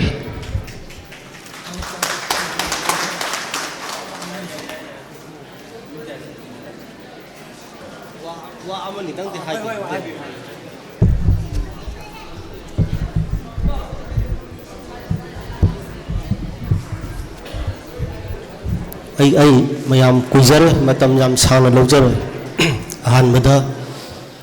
Sri Radha Govindawu kurumjari makha tarakpada masi Sri Govindaji Bala Loisang amasung Brahma Sabha ani na pullaga sinba sigumba koi phajakraba natta sankritan asigi kaitharagliba magi masat mawong asi kannanaba adumba khananainaba mifam asida yaubiriba mingoina hangatsabada akibagi masak oiba aduna sankritan gi oja sing adu guru sing aduga hariba sankritan asida thogol tobiriba punamak ai amamamtang oina ming hangatsadara supang pu khurumjari ai yam sangna matam lojaroi ngasi si sum tajabada aikoigi ima ibel singda khare hena aikoigi mayamgi saipu haigadra adom da pisan badong tawjai aduga oja sing lairiba aikoigi nupa singi oinadi haujuk phawa a lai haktagi ining thosing lai ukraba singi matamdagi sanarakpa parampara du kaidana nga aga leiri haibase tajabada asuge mati aingonda nuaibadu phaujai aduna imaibel singda aiju khare herna kitang wai amanidang thamjabagi ayabadu pibiu ihal hanbada ma akoi khangi parliament da phamjaba matamda tongan ba state singi masang naiba ngaktani parliament da phamibasi lonamakshana Manipur dagi MP ni aduga Manipur gi su Maharaj ni haibas aingonda changsalaga Manipur gi culture sigi maramda yamna hangrabajani makoi thajadabajani ekoi gi sing nei koi sanba adu ipik pik ba ade laiminari ba tai ekoi ga manaba state sing sida chaluraga na tongan masam oramba sida lagana ekoi gi laiba ekoi gi sanskriti ekoi gi chanalon ekoi gi lainung laison ekoi gi phije chakcha punamakse yamna uniqueness top pakhara chingnu sida chingnu haijarage chingnu mapan question manina lairambasta makoi singak pajan ai makoi na hangi aikoi gi leiba ke su aikoi gi state ki su kriton mayam malai se bengal gi kritan lai gujarat ki lai UP romda mayam malai gre kritan mayam malai aikoi gi sankritan gi sumaina makoi gi su harinam sakpa sonba mayam du lora thama maga aikoi gi manipur ba nat sankritan se kamai tawdana UNESCO gi adugumba aikoi gi intangible aikoi gi heritage ta challi banu habisi makoi ta angak pamani madudana sauthok chebase loigre asuge matik ana sauthok chei maramde khangbi basu yawngani aduga khangbi daba imaibel sing yawngani karamaina UNESCO gi aikoi gi intangible magi heritage ta sugumba culture gi ba pot ma chanba isa arai banati India da leriba state mayam sigi tongan ba culture mayam si magi state sigi sanna bo hono ko matamda sahi amada akoi gi nomination thajalak pase ai gi su sanbiu adu sanbiu da sanbiu thajalak pase lising manga to gi mathatta lai maduda akoi gi sankritan si lokhlai aduna akoi sauthok se yam manipur de lakpa MP mani aduga manipur gi yamna sonjare ga su ai pai pu singdugi nga ining thong amani kana moi mamang da lepada yam chakthok che aduna sumaina aikoi gi thambiramba aikoi gi phajaba kanglon mayam se masi aikoi ngak pasang masina niko aikoi ngasi malemda aikoi ngak haigalga manipur gi culture na chalibas nalam dragadi aikoi ꯑꯩꯅ ꯑꯅꯤꯡꯕ ꯑꯩꯅ ꯄꯥꯝꯕ ꯑꯩꯅ ꯈꯟꯕꯗꯨ ꯄꯪꯇꯧ ꯇꯧꯔꯒꯗꯤ ꯑꯩꯈꯣꯏꯒꯤ ꯆꯠꯅꯕꯤ ꯂꯩꯔꯣꯏ ꯉꯁꯥꯏ ꯍꯥꯏꯕꯤꯈ꯭ꯔꯦ ꯑꯩꯈꯣꯏꯒꯤ ꯁꯪꯀ꯭ꯔꯤꯇꯟ ꯍꯥꯏꯕꯁꯤ ꯀꯔꯤꯅꯣ ꯃꯁꯤ ꯃꯥꯂꯦꯝꯁꯤꯒꯤ ꯑꯣꯏꯅ ꯕꯤಶ್ꯋꯁꯤꯒꯤ ꯑꯣꯏꯅ ꯑꯩꯈꯣꯏꯒꯤ ꯁꯥꯟꯇꯤ ꯄꯣꯔꯛꯅꯕ ꯑꯗꯨꯒꯨꯝꯕ ꯑꯩꯈꯣꯏꯒꯤ ꯀꯂꯤ ꯖꯨꯒꯁꯤꯒꯤꯗꯤ ꯑꯃꯠꯇ ꯉꯥꯏꯔꯕ ꯑꯗꯨꯒꯨꯝꯕ ꯄꯥꯝꯕꯩꯅꯦ ꯉꯁꯥꯏ ꯍꯥꯏꯕꯤꯈ꯭ꯔꯦ ꯃꯁꯤ ꯚꯒꯋꯠ ꯒꯤꯇꯥꯗ ꯑꯇꯩ ꯑꯇꯩ ꯃꯌꯥꯝ ꯑꯃꯗ ꯑꯩꯈꯣꯏꯅ ꯊꯦꯡꯅꯖꯕ ꯉꯥꯛꯇꯅꯤ ꯑꯗꯨ ꯌꯥꯝꯅ ꯂꯨꯕ ꯑꯗꯨ ꯌꯨꯝ ꯑꯃꯒꯤ ꯊꯧꯔꯝ ꯑꯃ ꯇꯧꯔꯒꯁꯨ ꯑꯩꯈꯣꯏꯅ ꯁꯪꯀ꯭ꯔꯤꯇꯟ ꯑꯃ ꯂꯤꯡꯈꯠꯄ ꯍꯥꯏꯁꯤ ꯀꯔꯤꯒꯤꯅꯣ ꯍꯥꯏꯕ ꯃꯇꯝꯗ ꯌꯨꯝꯗꯨꯒꯤ ꯑꯋꯥ ꯑꯅꯥ ꯇꯥꯔꯝꯕ ꯗꯣꯁꯥ ꯂꯥꯡꯕꯟ ꯃꯌꯥꯝ ꯂꯩꯔꯝꯕ ꯐꯠꯇꯕ ꯃꯌꯥꯝ ꯂꯩꯔꯝꯕ ꯅꯦꯒꯦꯇꯤꯚ ꯏꯅꯔꯖꯤ ꯃꯌꯥꯝ ꯂꯩꯔꯝꯕꯗꯣ ꯍꯥꯏꯔꯤꯕ ꯁꯪꯀ꯭ꯔꯤꯇꯟꯗꯣ ꯃꯄꯨꯡ ꯐꯥꯅ ꯃꯍꯩ ꯌꯥꯅ ꯃꯗꯨ ꯑꯩꯈꯣꯏꯅ ꯄꯥꯡꯊꯣꯛꯑꯒꯗꯤ ꯐꯠꯇꯕ ꯄꯨꯝꯅꯃꯛꯇꯣ ꯃꯥꯡꯈꯤ ꯍꯥꯏꯕꯒꯤ ꯊꯥꯖꯕꯗꯨꯗꯅꯦꯕ ꯑꯗꯨ ꯀꯌꯥ ꯂꯨꯔꯒꯦꯕ ꯑꯩꯈꯣꯏꯅ ꯃꯤꯒꯤ ꯌꯨꯝ ꯑꯃꯗ ꯑꯁꯤ ꯑꯅꯥꯒꯤꯕꯨ ꯑꯣꯏꯔꯣ ꯂꯨꯍꯣꯡ ꯀꯩꯍꯣꯡꯕꯒꯤꯕꯨ ꯑꯣꯏꯔꯣ ꯁꯪꯀ꯭ꯔꯤꯇꯟ ꯑꯃ ꯑꯩꯈꯣꯏꯅ ꯇꯧꯕ ꯆꯠꯄꯁꯦ ꯑꯩꯈꯣꯏ ꯏꯔꯥꯏ ꯂꯥꯏꯅ ꯑꯩꯈꯣꯏ ꯂꯧꯕ ꯌꯥꯗꯦ ꯌꯨꯝꯗꯨꯒꯤ ꯑꯋꯥ ꯑꯅꯥ ꯄꯨꯝꯅꯃꯛ ꯅꯠꯇ꯭ꯔꯒ ꯂꯩꯕꯥꯛꯇꯨꯒꯤ ꯑꯋꯥ ꯑꯅꯥ ꯄꯨꯝꯅꯃꯛ ꯉꯁꯥꯏ ꯏꯃꯥ ꯑꯃꯅ ꯇꯥꯛꯄꯤꯕꯗꯨꯅꯤ ꯂꯩꯕꯥꯛꯀꯤ ꯍꯧꯖꯤꯛ ꯋꯥꯔꯤꯕꯁꯦ ꯃꯁꯤ ꯑꯩꯗꯤ ꯑꯣꯖꯥꯁꯤꯡ ꯂꯦꯡꯁꯤꯟꯕꯤꯔꯤꯕ ꯃꯌꯥꯝ ꯑꯈꯪꯁꯤꯡ ꯃꯌꯥꯝꯁꯤ ꯇꯥꯔꯒ ꯑꯩ ꯁ꯭ꯔꯤ ꯒꯣꯕꯤꯟꯗꯒꯤꯗ ꯀꯔꯝꯕ ꯀ꯭ꯔꯤꯇꯟ ꯀꯔꯝꯕ ꯁꯪꯀ꯭ꯔꯤꯇꯟ ꯅꯠꯇ꯭ꯔꯒ ꯀꯔꯝꯕ ꯑꯩꯈꯣꯏ ꯊꯧꯔꯝ ꯇꯧꯔ ꯂꯩꯕꯥꯛꯀꯤ ꯑꯣꯔ ꯃꯥꯂꯦꯝꯒꯤ ꯑꯣꯏꯅ ꯑꯩꯈꯣꯏ ꯀꯔꯤ ꯀꯠꯄ ꯌꯥꯒꯦ ꯍꯥꯏꯕꯁꯦ ꯍꯥꯟꯅ ꯃꯃꯥꯡ ꯆꯠꯇ ꯄꯥꯔꯝ ꯄꯨꯔꯝꯗ ꯑꯩꯈꯣꯏ ꯅꯤꯡꯊꯧꯁꯤꯡꯅꯗꯤ ꯃꯁꯤ ꯀꯠꯂꯝꯃꯤ ꯂꯩꯕꯥꯛꯀꯤ ꯋꯥꯔꯛꯑꯕ ꯀꯥꯟꯗ ꯂꯨꯈ꯭ꯔꯕ ꯄꯣꯠꯅꯤꯀꯣ ꯑꯩꯈꯣꯏ ꯐꯥꯒꯤꯗꯧꯅ ꯅꯠꯇ꯭ꯔꯒ ꯏꯌꯥꯡ ꯌꯥꯡꯅ ꯑꯩꯈꯣꯏ ꯄꯪꯇꯧ ꯇꯧꯕꯁꯦ ꯑꯩ ꯃꯁꯤ ꯅꯨꯡꯉꯥꯏꯖꯗꯦ ꯑꯗꯨꯅ ꯑꯩꯒꯤ ꯏꯄꯥ ꯄꯣꯛꯄ ꯑꯕꯣꯛ ꯑꯩꯒꯤ ꯁꯅꯀꯥꯏꯕꯦꯝꯃ ꯑꯗꯨꯒ ꯑꯩꯈꯣꯏꯅꯗꯤ ꯑꯩꯒꯥꯁꯤ ꯍꯥꯏꯅ ꯇꯧꯖꯕ ꯁꯪꯀꯥꯏꯕꯦꯝꯁꯤ ꯑꯩꯈꯣꯏꯗ ꯇꯥꯛꯄꯤꯔꯝꯃꯤ ꯏꯕꯨꯡꯉꯣ ꯅꯪ ꯑꯁꯤ ꯂꯨꯍꯣꯡꯕ ꯆꯠꯀꯗꯧꯕꯗꯨ ꯀꯗꯥꯏꯗꯅꯣ ꯑꯗꯨꯗꯅꯤ ꯍꯥꯏ ꯃꯣꯏꯒꯤꯗꯨ ꯏꯁꯩꯗꯨ ꯅꯨꯄꯤꯅ ꯁꯛꯄ꯭ꯔꯥ ꯅꯨꯄꯥꯅ ꯁꯛꯄ꯭ꯔꯥ ꯌꯦꯡꯉꯨ ꯅꯨꯄꯤꯅ ꯁꯥꯗꯤ ꯆꯠꯂꯨꯅꯨ ꯍꯥꯏ ꯑꯩꯉꯣꯟꯗ ꯑꯩ ꯈꯪꯗꯦ ꯑꯩꯒꯤ ꯑꯩꯒꯥꯕꯣꯛꯁꯤꯁꯨ ꯏꯁꯩ ꯁꯛꯄꯅꯤ ꯅꯠꯇ ꯁꯪꯀ꯭ꯔꯤꯇꯟꯒꯤ ꯃꯌꯥꯝꯅ ꯍꯦꯟꯅ ꯑꯩ ꯈꯪꯕꯤꯔꯝꯒꯅꯤꯅ ꯈꯜꯂꯤ ꯉꯁꯥꯏ ꯏꯃꯥꯅ ꯇꯥꯛꯄꯤꯈꯤꯕꯗꯣ ꯏꯆꯥꯒꯤ ꯂꯨꯍꯣꯡꯕꯗ ꯌꯦꯡꯗꯕꯁꯨ ꯌꯥꯗ ꯐꯝꯗꯕꯁꯨ ꯌꯥꯗ ꯑꯗꯨꯒ ꯇꯧꯔꯤꯕꯗꯨꯗꯤ ꯌꯦꯡꯕ ꯉꯝꯗꯕꯒꯤ ꯑꯋꯥꯕ ꯑꯗꯨ ꯐꯥꯎꯕꯖꯥꯠꯅꯤ ꯑꯩꯈꯣই ꯁꯪꯈꯥꯏꯕꯦꯝꯗꯁꯨ ꯑꯗꯨꯅ ꯆꯠꯀꯅꯣꯅ ꯇꯥꯛꯄꯤꯔꯝꯃꯤ ꯀꯔꯤꯒꯨꯝꯕ ꯅꯨꯄꯥꯁꯤꯡꯅ ꯅꯨꯄꯥ ꯄꯥꯂꯥꯅ ꯁꯜꯂꯒꯗꯤ ꯆꯠꯂꯨ ꯑꯗꯨꯒ ꯑꯩꯈꯣꯏꯒꯤ ꯅꯨꯄꯤ ꯄꯥꯂꯥꯁꯤꯡ ꯆꯠꯂꯒꯗꯤ ꯚꯥꯞꯃꯦꯟ ꯇꯥꯗ꯭ꯔꯗꯤ ꯆꯠꯂꯨꯅꯨ ꯏꯕꯨꯡꯉꯣ ꯃꯗꯨ ꯆꯣꯞꯄꯛꯀꯅꯤ ꯅꯪ ꯐꯝꯅ ꯇꯧꯔꯤꯕ ꯃꯌꯥꯝꯗꯣ ꯅꯪꯅ ꯌꯥꯔꯒ ꯇꯧꯕ꯭ꯔꯥꯅ ꯃꯌꯥꯝꯒꯤ ꯑꯗꯨꯒꯨꯝꯕ ꯑꯩꯈꯣꯏ ꯋꯥꯐꯝ ꯂꯥꯛꯀꯅꯤ ꯍꯥꯏꯕꯁꯤ ꯌꯥꯝ ꯃꯥꯡꯖꯧꯅꯅ ꯇꯥꯛꯄꯤꯔꯝꯃꯤ ꯑꯩ ꯉꯁꯤ ꯈꯛꯇ ꯃꯗꯨꯒꯤ ꯀꯩꯅꯣꯁꯤ ꯃꯤꯅꯤꯡꯁꯦ ꯑꯩ ꯐꯥꯎꯔꯦ ꯑꯗꯨꯅ ꯑꯩ ꯃꯇꯝ ꯁꯥꯡꯅ ꯂꯧꯖꯔꯣꯏ ꯁ꯭ꯔꯤ ꯒꯣꯕꯤꯟꯗꯒꯤꯁꯨ ꯍꯧꯖꯤꯛ ꯒ꯭ꯋꯥꯜꯒꯤ ꯃꯇꯝ ꯑꯣꯏꯔꯛꯑꯅꯤ ꯑꯗꯨꯅ ꯏꯔꯣꯏ ꯂꯣꯏꯕꯗ ꯑꯩꯅ ꯊꯝꯖꯅꯤꯡꯕꯁꯦ ꯍꯥꯏꯅꯤꯡꯕꯗꯤ ꯃꯌꯥꯝ ꯑꯃ ꯂꯩꯖꯩ ꯑꯗꯨꯅ ꯏꯔꯣꯏ ꯂꯣꯏꯕꯗ ꯑꯩꯅ ꯊꯝꯖꯅꯤꯡꯕꯁꯦ ꯍꯧꯖꯤꯛꯀꯤ ꯋꯥꯔꯦꯞ ꯈꯔ ꯑꯩꯈꯣꯏꯅ ꯂꯧꯕꯤꯈꯤꯕꯗꯣ ꯃꯁꯤ ꯋꯥꯔꯦꯞꯁꯤ ꯊꯨꯒꯥꯏꯒꯗꯧꯔꯤꯕꯁꯨ ꯑꯩꯈꯣꯏ ꯁꯤꯗ ꯂꯦꯡꯁꯤꯜꯂꯤꯕ ꯃꯌꯥꯝꯁꯤꯅꯅꯤꯀꯣ ꯑꯗꯨ ꯋꯥꯔꯦꯞꯁꯤ ꯉꯥꯛꯑꯒ ꯃꯁꯤꯕꯨ ꯃꯊ꯭ꯋꯥꯏ ꯍꯥꯞꯇꯁꯨ ꯑꯩꯈꯣꯏ ꯃꯌꯥꯝꯅꯅꯤꯀꯣ ꯑꯗꯨꯅ ꯑꯩꯈꯣꯏꯅ ꯉꯁꯤ ꯐꯝꯃꯤꯕꯁꯦ ꯏꯕꯨꯡꯉꯣ ꯃꯥꯒꯤ ꯃꯅꯥꯛꯇꯅꯤ ꯑꯩꯈꯣꯏ ꯊꯃꯣꯏ ꯁꯦꯡꯁꯤ ꯊꯃꯣꯏ ꯁꯦꯡꯅ ꯑꯩꯈꯣꯏ ꯃꯇꯝ ꯁꯥꯡꯅ ꯑꯩꯈꯣꯏꯒꯤ ꯁꯪꯀ꯭ꯔꯤꯇꯟꯁꯦ ꯍꯤꯡꯍꯧꯅꯕ ꯑꯩꯈꯣꯏ ꯍꯣꯠꯅꯃꯤꯟꯅꯁꯤ ꯑꯗꯨꯅ ꯋꯥꯔꯦꯞꯁꯦ ꯑꯩꯈꯣꯏ ꯈꯨꯗꯤꯡꯃꯛꯅ ꯑꯩꯈꯣꯏꯒꯤ ꯊꯃꯣꯏꯗ ꯃꯁꯤ ꯉꯥꯛꯑꯅꯤ ꯍꯥꯏꯕ ꯑꯗꯨꯒꯤ ꯋꯥꯁꯛꯇꯣ ꯉꯁꯤ ꯑꯩꯈꯣꯏ ꯂꯧꯃꯤꯟꯅꯁꯤ ꯑꯗꯨ ꯃꯁꯤꯕꯨ ꯑꯩꯈꯣꯏꯅꯕꯨ ꯑꯗꯨꯃꯥꯏꯅ ꯈꯟꯕꯤꯔꯕ ꯑꯗꯨ ꯑꯣꯏꯔꯒꯗꯤ ꯀꯟꯕ ꯍꯥꯏꯗꯣ ꯑꯗꯨꯝ ꯀꯜꯂꯦ ꯑꯩꯈꯣꯏꯒꯤ ꯀꯥꯏꯊꯔꯤꯕ ꯃꯁꯛ ꯀꯟꯕ ꯍꯥꯏꯗꯣ ꯑꯗꯨꯝ ꯀꯟꯒꯅꯤ ꯑꯗꯨꯒ ꯑꯃꯇꯪꯅ ꯋꯥꯔꯦꯞꯁꯦ ꯑꯩꯈꯣꯏ ꯄ꯭ꯔꯤꯟ ꯃꯦꯗꯤꯌꯥꯒꯤ ꯏꯆꯤꯜ ꯏꯅꯥꯎꯁꯤꯡꯁꯨ ꯌꯥꯎꯕꯤꯔꯤ ꯈꯔꯒ ꯍꯦꯟꯅ ꯑꯩꯈꯣꯏꯒꯤ ꯀꯩꯅꯣꯗ ꯏꯂꯦꯛꯇ꯭ꯔꯣꯅꯤꯛꯁ ꯃꯦꯗꯤꯌꯥꯒꯤ ꯏꯆꯤꯜ ꯏꯅꯥꯎꯁꯤꯡ ꯌꯥꯎꯕꯤꯔꯤ ꯑꯩꯈꯣꯏ ꯄ꯭ꯔꯤꯟ ꯃꯦꯗꯤꯌꯥꯗ ꯈꯕꯔ ꯀꯥꯒꯖꯁꯤꯡꯗ ꯃꯁꯤ ꯃꯆꯥ ꯈꯥꯏꯅ ꯉꯁꯤ ꯐꯪꯈ꯭ꯔꯤꯕ ꯃꯤꯐꯝꯁꯦ ꯁꯤ ꯋꯥꯔꯦꯞꯁꯤꯡꯁꯦ ꯁꯨꯃꯥꯏꯅ ꯂꯧꯈ꯭ꯔꯦ ꯑꯗꯨꯅ ꯃꯁꯤꯗ ꯈꯣꯡꯗꯥꯕꯤꯔꯤꯕ ꯃꯁꯤꯗ ꯑꯩꯈꯣꯏꯒꯤ ꯅꯥꯝ ꯁꯛꯄ ꯁꯣꯝꯗ ꯇꯧꯕꯤꯔꯤꯕꯁꯤꯡꯅ ꯃꯁꯤ ꯉꯥꯛꯅ ꯆꯠꯂꯁꯤꯀꯣ ꯍꯥꯏꯕꯁꯦ ꯃꯁꯤ ꯃꯌꯥꯝꯗ ꯈꯔꯒ ꯍꯦꯟꯅ ꯈꯪꯅꯕ ꯃꯗꯨꯒꯤ ꯈꯣꯡꯊꯥꯡꯗꯨꯃꯒ ꯑꯩ ꯃꯌꯥꯝ ꯁꯤꯟꯕꯤ ꯂꯥꯡꯕꯤꯔꯤꯕꯁꯤꯡꯗ ꯑꯩ ꯇꯧꯕꯤꯅꯕ ꯑꯩ ꯅꯣꯡꯂꯨꯛꯅ ꯅꯤꯡꯁꯤꯡꯖꯔꯤ ꯑꯗꯨꯒ ꯑꯃꯅ ꯏꯔꯣꯏ ꯂꯣꯏꯕꯗ ꯑꯃꯅ ꯃꯁꯤ ꯊꯨꯒꯥꯏꯔꯛꯄꯁꯤꯡꯁꯦ ꯁ꯭ꯔꯤ ꯒꯣꯕꯤꯟꯗꯒꯤ ꯀ꯭ꯔꯤꯄꯥ ꯂꯩꯔꯒꯗꯤ ꯃꯁꯤ ꯉꯥꯛꯄꯁꯦ ꯑꯩꯒꯤ ꯊꯕꯛ ꯑꯣꯏꯖꯒꯦ ꯃꯐꯝ ꯑꯃꯗ ꯉꯁꯤꯒꯤ ꯋꯥꯔꯦꯞꯁꯤ ꯀꯔꯤꯒꯨꯝꯕ ꯃꯐꯝ ꯑꯃꯗ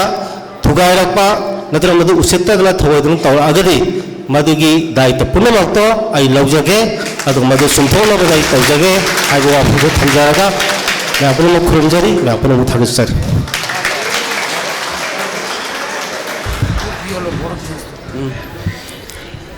ꯌꯥꯝꯅ ꯅꯨꯡꯉꯥꯏꯖꯕ ꯑꯩꯈꯣꯏꯒꯤ ꯁꯪꯒꯤꯇꯟ ꯇꯧꯖꯔꯤꯕ ꯑꯣꯖꯥꯁꯤꯡ ꯑꯃꯗꯤ ꯑꯩꯈꯣꯏꯒꯤ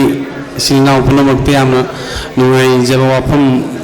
ꯏꯅꯤꯡꯊꯧꯅ ꯐꯣꯡꯗꯣꯛꯄꯤꯔꯝꯕꯒꯤꯗꯃꯛꯇ ꯍꯥꯏꯅꯤꯡꯉꯥꯏ ꯂꯩꯇꯅ ꯑꯩꯈꯣꯏꯅ ꯊꯥꯒꯠꯆꯕ ꯐꯣꯡꯗꯣꯛꯆꯔꯤ ꯍꯔꯦ ꯀ꯭ꯔꯤꯁꯅ ꯑꯩꯈꯣꯏꯒꯤ ꯒꯨꯔꯨ ꯙꯝꯃ ꯈꯛꯇ ꯅꯠꯇꯦ ꯃꯁꯤ ꯑꯩꯈꯣꯏ ꯃꯩꯇꯩ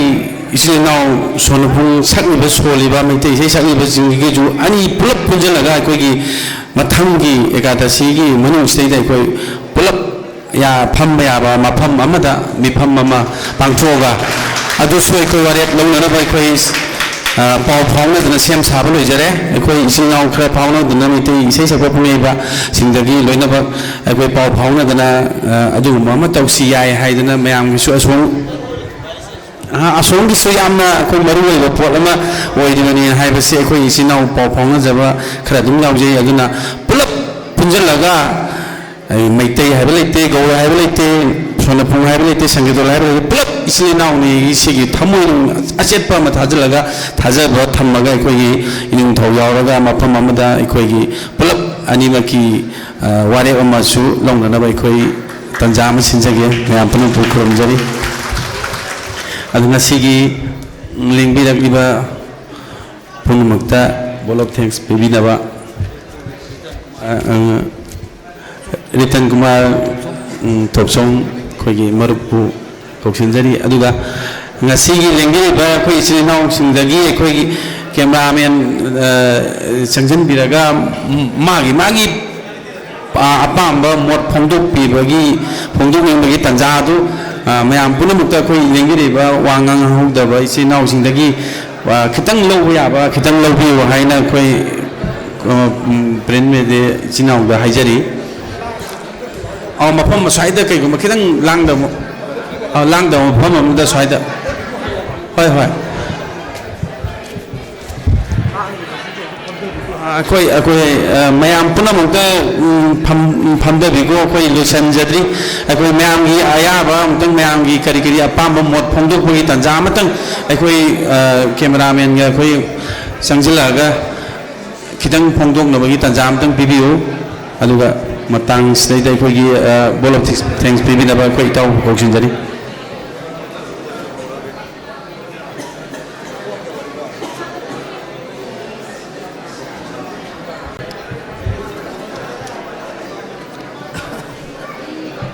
आलम मक्तता मांग लंसन बरीबा राधा गोविंद की सोरोंदा कौन नखरुमजरी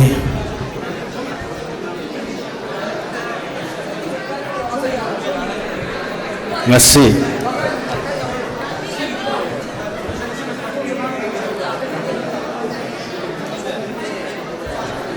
ingat hagi taramathoi nipan ba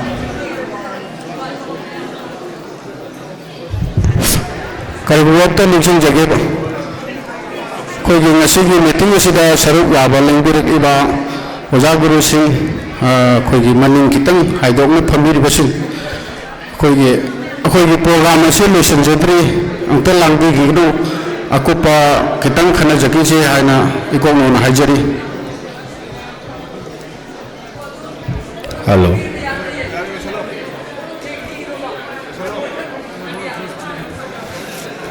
ma'am इसा की comment पीबीनिंग लेरगदी comment थम्बियो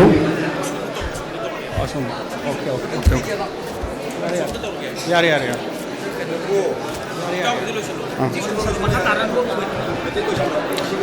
ngasi ingagi taramathoi nipanba ekadesi numit यामना मरुए बनुमित अमवैना संग्रहन तौजरी बैखोय ख्वाय पुनमक्किदि अदुगुमलबा याय फरब नुमितनि हायना लौजबगा लोइनाना ngasiगी श्री श्री गोविंद जी पालालो संग सिंजलांगजदुर पांथोकजरिबा संग्रहन गी ओइना हिरमसिदा खायना नैनाबगी अदुगुमलबा समलबा थरम सिदा लमदम सिगी थोदो हेनना काई खुंगजरिबा honourable MP Rajya Sabha New Delhi Maharaj निंथौबु अहानबा मक्तदा सिंजा लांगजरबु लाइजन कमिटी की माइके दिगी पलालोसिंग अमदि ब्रह्म सभा सिंगु टेंपल बोर्ड की माइके दिगी महाराज बु इकाई खुनु बुच्च बगलेना मसिगे थोरमसि यावि बेगिदम तागत फंगदोक्सरी मांगलें सिंबिरिबा लमदम सिगी थोदो हेंदोना संकृतन के लमदा अमदि नट संकृतन के लमदा अममम तंगोइना सुंथारुद्रगसु लमदम सिगी लेबांग म्याम पुनमंगना सखंबिरबा नट संकृतन की लाई गुरुगुमलबा ओजा गुरु सिंह अमदि संकृतन की माइबेल ओजा गुरु सिंह ख्वाई पुनमुपुसु पलालो सिंह की माइकई देगी सिगे चिल्लबा मतम कयाबु काइथुकपिदुना लेंबिरकपिगिदमा पुनमपु थागतपु फंगदोक्सरी लोइना लोइना मांगलें सिंबिरिबा संकृतन के लमदा थोदो हेंदोना मचिन तुंखलगलिबा अमदि लमदम सिगिल म्यामना सखंगनरबा ओजा सिंह अमदि लमदम सिगी सैसक्पि इचलिसे ख्वाई पुनमुपुसु सिंजलांगजर नाइजन कमिटी की माइके दिगी हाना थागतपु फंगदोक्सरी ngasi palaloising na sinjariba asigi khana ne nabagi thoram masida palaloising na hekta amlaina sinjabagi khudong sabadu yamna waba ma oi awaba sing punamak sing asi ubiduna ngasigi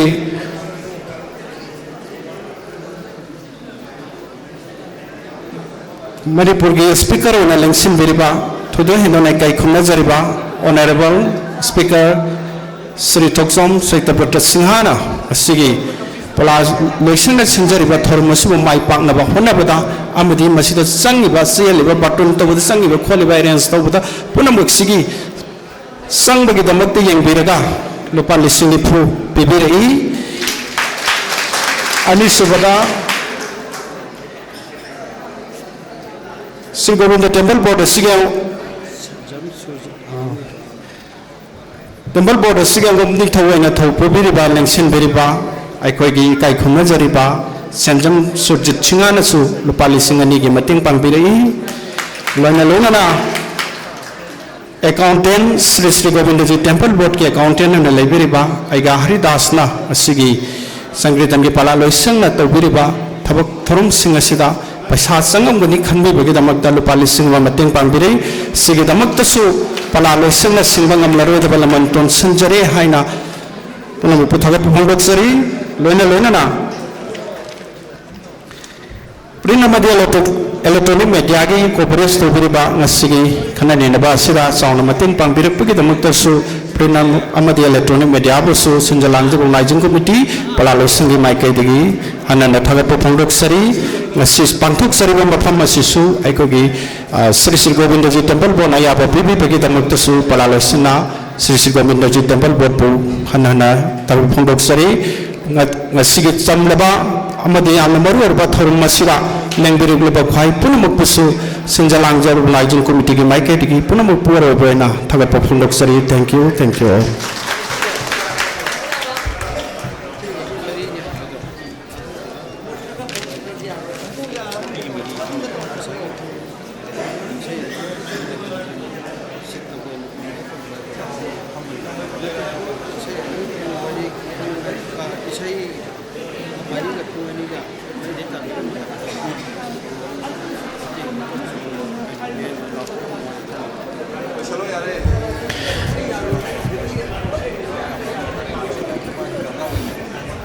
अखोइने लेप्सरिबा वारेप्सिदगी काइदना कइगुम्बा काइना सलगलगदि इनिंग थौना अदुम थेंगनजरगेना हाइबिरंबा अखोइने कयमता हाइनियाय लेत्रे सिदि मागी दंदी पीबा अदु पीबा दा अखोइना पलालोसन हाइबा लेत्रे कयमता पिनिंगाय लेत्रे अदुना इनिंग थौना दुम माना दुम वाइ सानजरगे हाइबगी इनिंग थौगी अयाबा म लौजरबनिना अखोइ